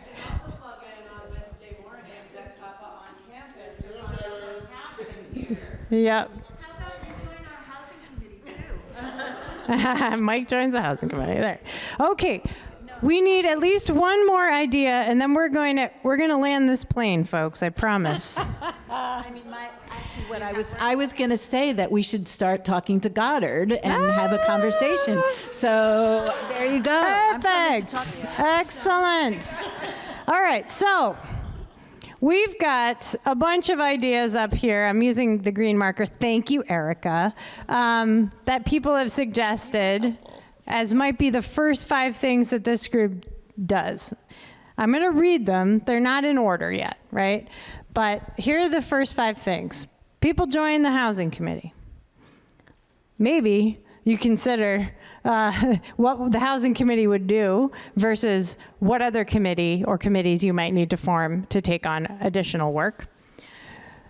You got a whole bunch of inventories, which some of which has been already done. Thank you to folks who've already worked on it. Mapping, getting data on the demographics, et cetera, et cetera. List of owners, who owns it. And then you've also got this idea of creating goals for the number of housing units needed. That includes public input and talking more frequently with the creative campus. So. Is it 4? No, there's 5. 1, 2, 3, 4, 5. Yes, I can. Oh, I 5. Can, I'm sorry. I can count. Okay. That's okay. So, do those feel like the first 5 things that make sense here? I'm seeing a thumbs up from Arian. Other folks? Anything missing, Peter? I wanted to comment on the formation of the housing committee. We have a model currently with the East Village Expansion Advisory Committee where a charge to the committee was written up, a mission statement. It identified a number of tasks. It identified a number of goals. It put some value statements into it. And the assumption was that there would be a central committee with multiple task forces. And those task forces went off and met on discrete items. And I can see the same model here. I've had a little sidebar conversation going with Will here about some of the zoning related stuff here. We have a planning commission who's responsible for zoning. So maybe, so maybe there's a subgroup of the housing committee whose charge is to connect with the existing structure that is charged with zoning to make sure that the new zoning, the new town plan is consistent with the goals that come out of here. I can see, once VCRD works its magic and boils this down, that we literally come up with a charge to this housing committee out of this discussion. Okay. Great. Thanks, Peter. Oh, yep. Would you bring the mic to her? Absolutely. Will says he needs planning commission members. I will say it on the microphone.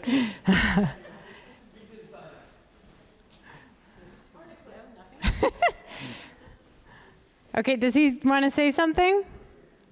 No. All set. Okay, so we've got these first 5 ideas. I think what we heard was maybe some of the context that you were going to share, Francis, and maybe I should have just let you say it around like what the housing committee might look like in terms of having a charge.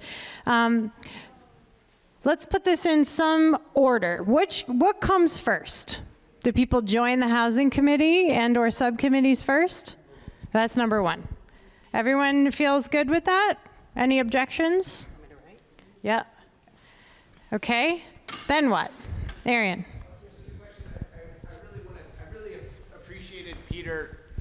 I really appreciated Peter talking about the process for forming this, the East Village Expansion Advisory Committee, because to have that mandate going in provides so much clarity around like, what's the scope of work and deliverables and what are the overall things we're trying to accomplish. And so I think that having some of that, even though it's not specifically written up there, is kind of a prerequisite to have a good committee. Great. Thank you. Okay, so that's number 1. Number 2, is it the inventories? Is it setting up these subcommittees? Is it housing targets? Select Board and Goddard working together? What comes next? And this is a resource team member, so we'll take her suggestion. No, I was just going to say the inventory and targets are related. That work is related to each other. To know what you need, you have to know what you have.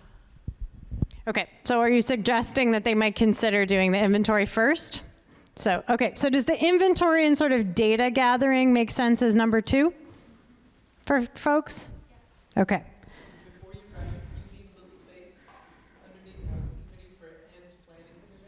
And planning commission. Yeah, I heard a number of town vacancies are calling for you all. Oh man. Okay, so number 2 will be inventory, gathering data, etc. Yes, Michael. So I brought up the Goddard and Select Board meeting, but that's an umbrella. That's talking about what's going to come from that. That's what this is about. It's not about them meeting.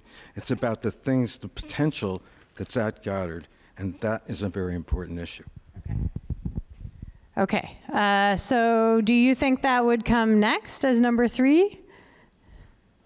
You do? Okay, so number 3 would be establish regular meetings between Creative Campus owner and staff and the town and maybe the housing committee and the housing committee.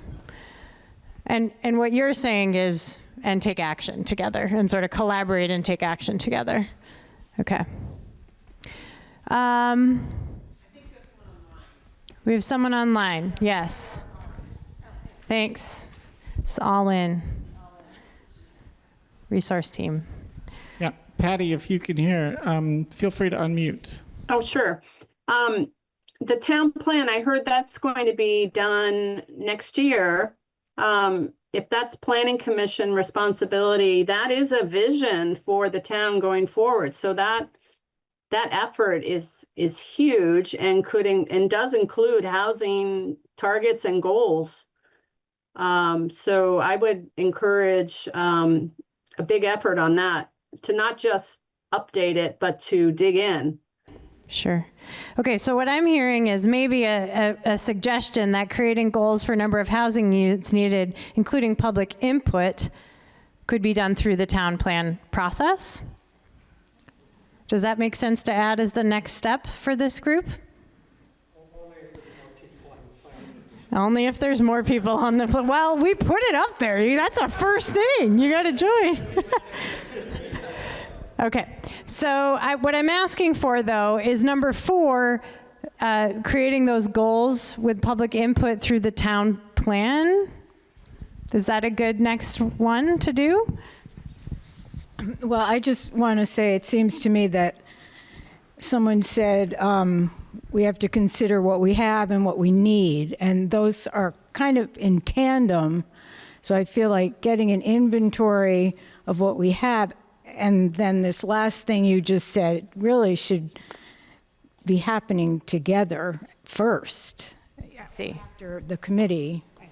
So what I think what you're saying is 2 and 3 kind of go hand in hand, but maybe the inventories first, and then that that establishing the goals. You know what you have, and then that would help you inform what you might need. Does that make sense?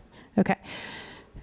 So 2 and 4, yes. So I think what you're saying is, sorry, I can't read from that far away. That's how bad my eyes are. So I think what we're saying is switch 3 and 4.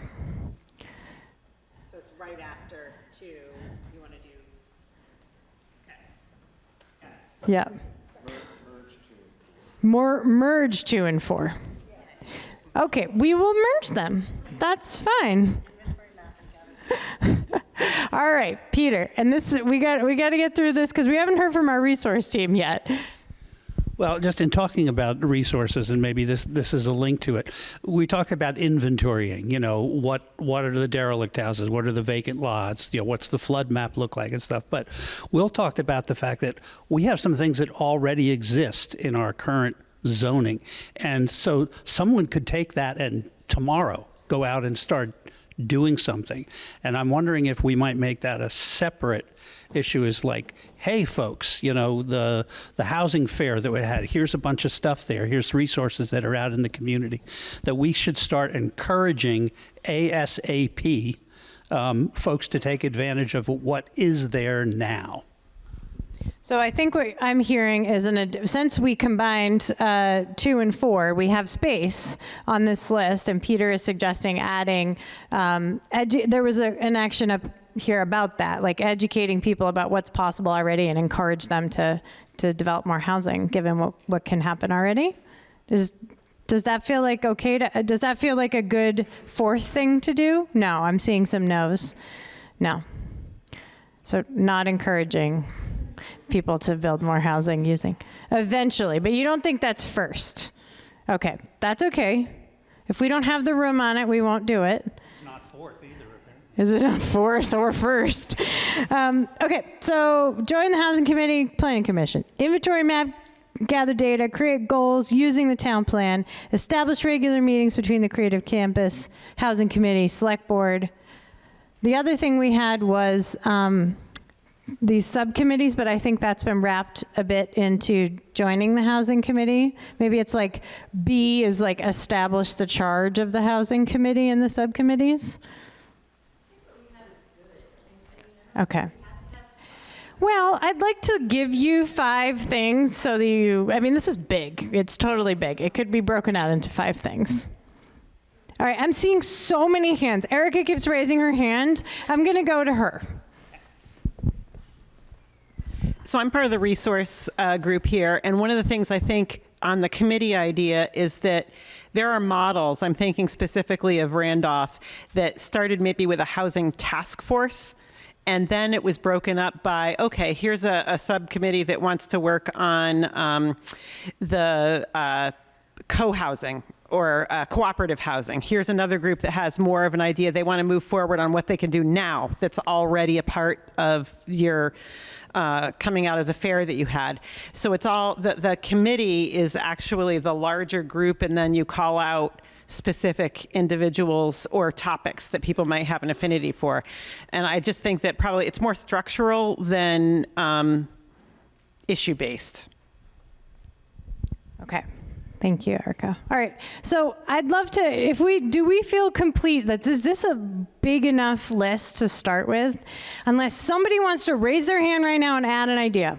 Hands down unless you have an idea to add to this list. Do you have an idea to add to this list, Christy? Okay. I want to make sure number 2 also includes relocation sites, like an inventory of sites, maybe even town-owned sites that could receive some of these structures or new construction. Okay, including relocation sites and sites for new construction. Okay, great. Anyone else feel like you must add an idea to this list out of all of these ideas to your first 5 things?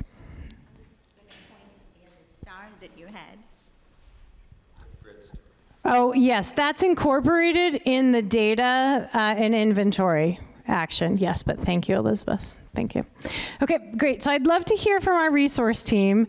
It's going to be a lightning round of resource ideas. Nothing is lost. We've said this a million times this process. All of these notes will get typed up, okay? We're going to use this to create an action plan that illustrates these 5 things in better language. We might take a little liberty to just write them out in a little more articulate way, and include resource ideas as well. Okay, so I'd love to hear from our resource team really quickly. Okay, go. All right. So one thing that I was really thinking about, of course, having the Housing Committee at the top, totally right, having this vehicle through which y'all can continue to have this energy and put it into something that goes somewhere. And then a thought for number 2 is, in reality, I think that can be 3 goals in and of itself, because there's demographic data, administrative level data, things that you can get readily accessible from the census isn't available right now, but you can get it locally for your town on housingdata.org. That's a website that VHFA offers. That's just free public data about what's going on with housing. So that's top level.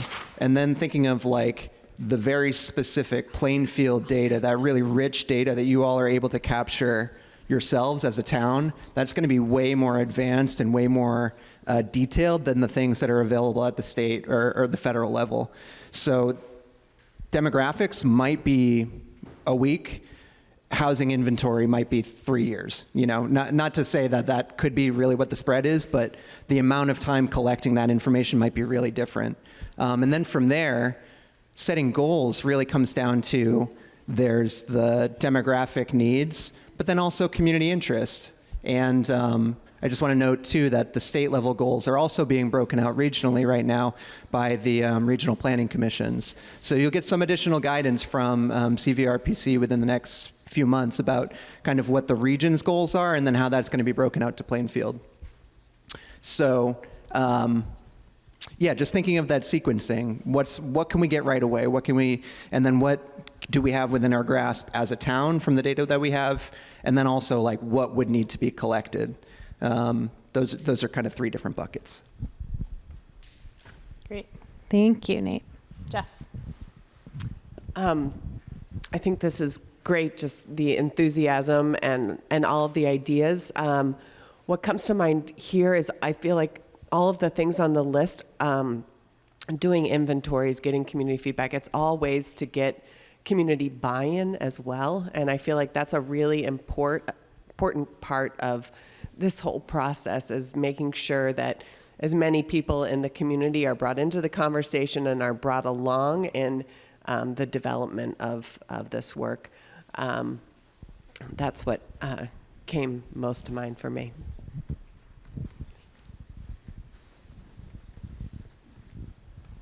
Go ahead, Jess. Great.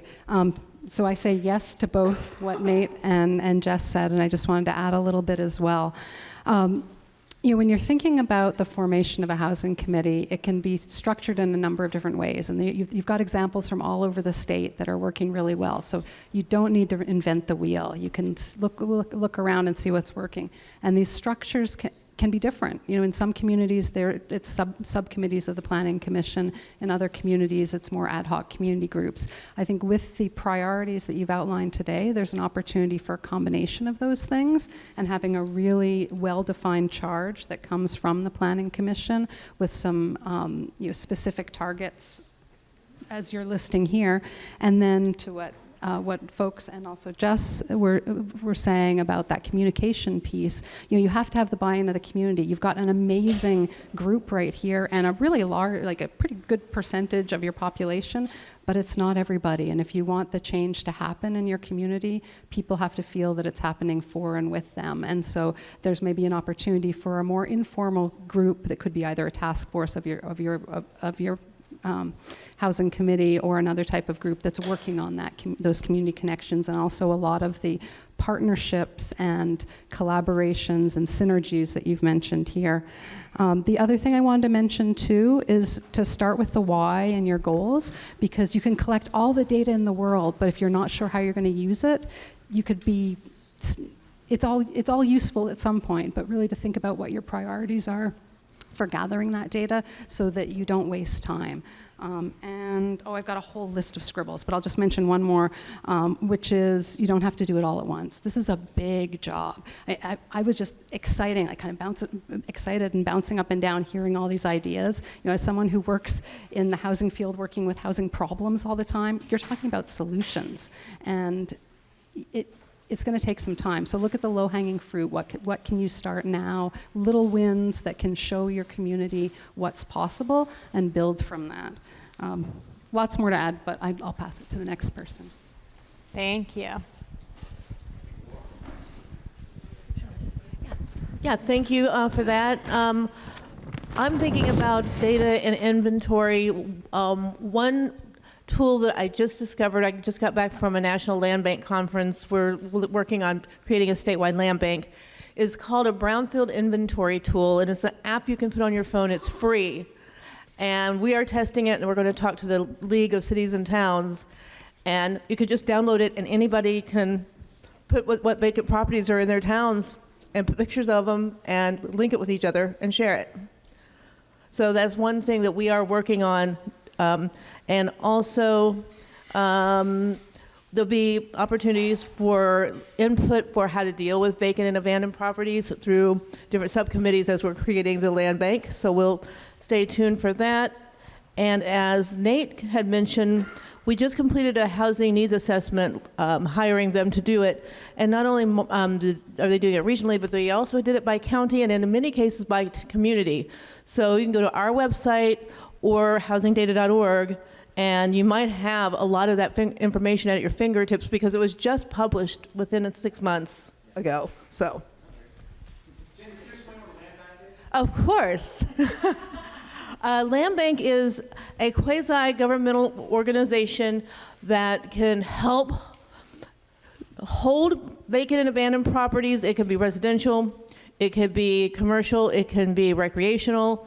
They can help small communities who don't have capacity with redevelopment. So you've got towns that don't have professional staff.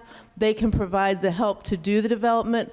They can hold property for folks who are planning and need time to put their financing together. They can help with flood recovery. So there's a whole host of things that a land bank can do.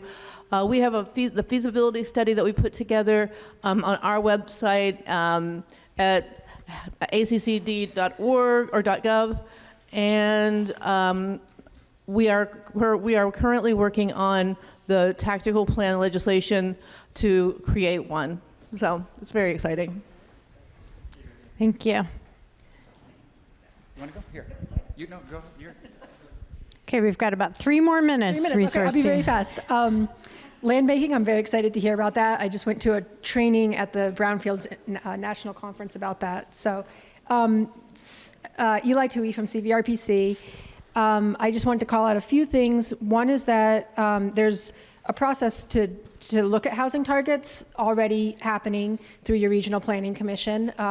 We're currently in the future land use mapping phase of that, and then out of that will come housing targets for all the towns in our region. That's a reciprocal process by the end of the year.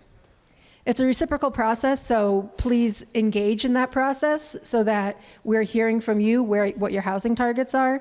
There's a great publication that I think ACCD does that's a community housing needs assessment. It's a booklet, and it helps you kind of like walk through how to do a community housing needs assessment. And then I got to put a plug for the VHIP program. The applications are open now through Downstreet. VHIP is the Vermont Housing Improvement Program. So it's how to bring new units on housing units. It's I think it's a 20% match that you have to come up with for a up to $50,000 forgivable loan. And then it is for certain, there's 2 different tracks, people exiting homelessness or at below fair market rate. And then brownfields, please lean on us for brownfields for any vacant buildings. If they're vacant because they are contaminated sites, if there's sites or buildings, we have some new funding for that through some EPA grants. And then just lean on CVRPC. We have transportation planners, we have housing adjacent infrastructure planners, we have people who do mapping. So as you're doing a housing committee, you can lean on us for some of those inventories. Thanks, Eli.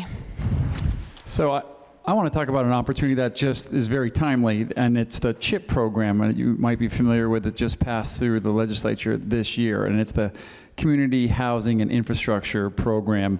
And it's basically we're ready to take applications in January, but this is basically a tax increment financing tool that will allow small communities to basically create housing. There's a lot of different criteria, and I can't really, don't want to get into too much detail here because it's pretty quick, but you can contact us at accd.vermont.gov, or you can even email accd.chip@vermont.gov. That's their new email. Hopefully we'll answer all your questions. But it would go on the website and look. There's a lot of details here, but this is very timely what you're trying to do. That's exactly what. There's up to $2 billion available through the state, and basically you can have tax increment financing for the next 20 years, invest in your community, create this housing. And I do want to say that you are above many other towns that you actually have an existing water and sewer in a small town like this is a bonus for you. I mean, it sounds like you can actually create some housing here without hitting capacity. Someone was pretty smart back in the day to get that going. So, also, Northern Border Regional Commission, which is run by a resident right here of Plainfield, Christy Farnham, as the program manager, as she is with the state brownfields. We give everything to Christy. So. But that next round's coming up for the Catalyst program is in February, March. It's definitely worth looking at, as this municipality can apply for, and I believe there's even planning in that now, right, Christy? So that's something to look into, and you can get a hold of christy.farnham@vermont.gov, and she can answer all your questions. So anything else? Here we go. I'm going to go with. So I am, while I'm GMEDC, which is not your Regional Development Corporation, I'm going to give a shout out for your Regional Development Corporation, which is Central Vermont Economic Development Corporation. So they work hand in hand with your RPC here that can help you connect with some of the resources that Tim is sharing and Judy sharing. And on that note, as an RDC, I would suggest network. Those 2 regional commissions tie you into networks across the state of all of the other commissions that operate. And all of us have projects like the ones that you are going to be considering. And from that, you can access resources, people who are already answering some of the questions that you're encountering, challenges that they've faced, opportunities that they've discovered. And one of the things that you'll find is that you're not going to get one resource that's going to fund your project. Your capital stack is going to be extensive, and they're only getting longer right now. And so what it is these networking opportunities help you to build out maybe more of those resources that you can add into your capital stack. Great, thanks. Shall I give you the mic after we're going to go to Pat, and then we're going to have Patty online. Yes, I know. One more thing. White River Junction, which is my district, happens to be the home of your Goddard owner's work. So if you're interested in how some of the work that they have done reflects the community needs, come down and see me, and I'm happy to give you a tour. Thanks, Erica. Okay, I'll make this quick. Ditto what everybody else said. But most important, don't feel you need to reinvent the wheel, and keep your resources close at hand. Your Regional Planning Commission, your Regional Development Corporation, the residents you have that work for the state that are here, like Christy. And because these things have been done before, but maybe not exactly how you want to do them. But so learn from what's already happened, and there's huge amounts of data out there, as Nate and Jess and others have put out. So, who are we missing on the resource team? Patty online? Patty online. Yeah, everything that everyone has said is fantastic. I would just add a couple things in alignment with other committees, your select board, your planning commission. Of most importance, you all need to be aligned and rowing in the same direction. So that's where the town vision comes into play. Alliances. We have a group we have a subcommittee within our housing committee that just focuses on seniors, and we're very tight with the community, the senior center and the leader of the senior center. Also your local schools and the social workers there can really tell you what's happening on the ground in terms of housing needs. The data is there, and housing.gov is amazing start. It has all the census data that just came out. And you have housing infrastructure, which is such a huge hurdle for small rural communities. So leverage that infrastructure in terms of where you have it. And I think that's most of it. Thanks, Patty. Thanks. I just can I add one?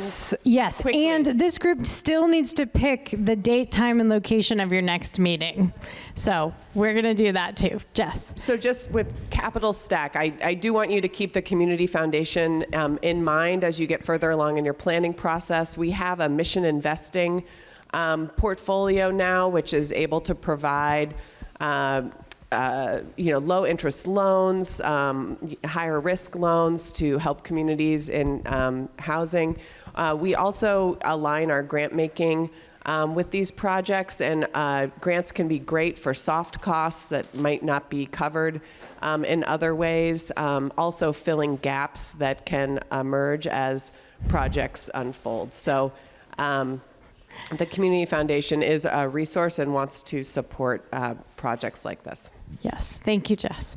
Okay, great. I know there's more to add here, but this group, our housing strategy group, needs to pick the date, time, and location of your next meeting. So right now it is Thursday, October 16th. You all managed to get here at 5 o'clock. 5:30.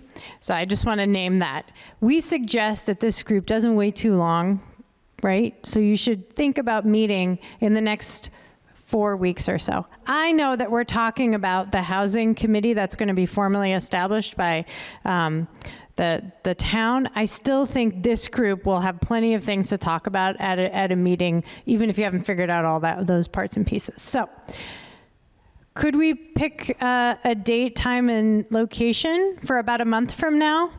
We have it here. Is that an option? I bet you could figure out how to have it here. Yeah, we could have it here. You could have it at the Opera House. Chris is here.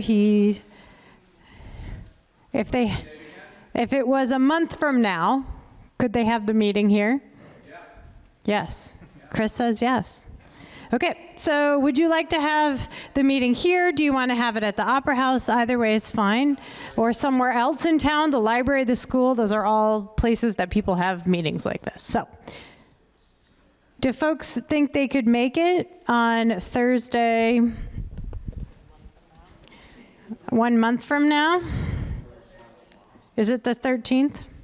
November.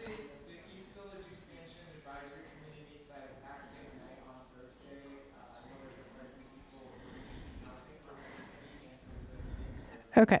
All right. So not November 13th, I'm hearing. What about November? You've got that week you could do, Tuesday's a holiday, so you've got Monday, Wednesday, Thursday, or the following week. Monday, Tuesday, Wednesday, Thursday. What works in this town? I don't know. Could the 12th work? Wednesday, November 12th? Yes, I'm seeing some thumbs up. Wednesday, November 12th? Okay, I'm seeing thumbs up. All right, so Wednesday, November 12th at 5:30. Does that work? No, that's okay. You can't do that day. Yeah, but you matter. You matter. If we can find a better time, the 10th? Monday the 10th? No. The next week, Wednesday, November 19th or Thursday, November 20th? Either one? How about you, Deborah? Thursday, November 20th? Does that work for folks?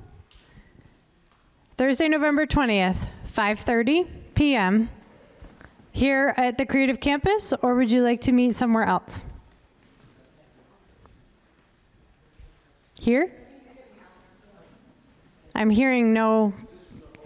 It's for the housing strategy group. For the housing strategy group. Okay, well, I'm going to say yes, Chris. Thursday, November 20th at 5:30. Could that work? Okay, so here, maybe in the media room, so it's a little smaller, or either here. Okay, so we'll be at the Creative Campus, and we're going to follow up with you. We'll send this out to you. Okay, no worries. So you're going to start working on these actions you just identified. You just made the first agenda for your meeting right there. So good job. Okay, thanks everybody. Great work. That was hard. You did it.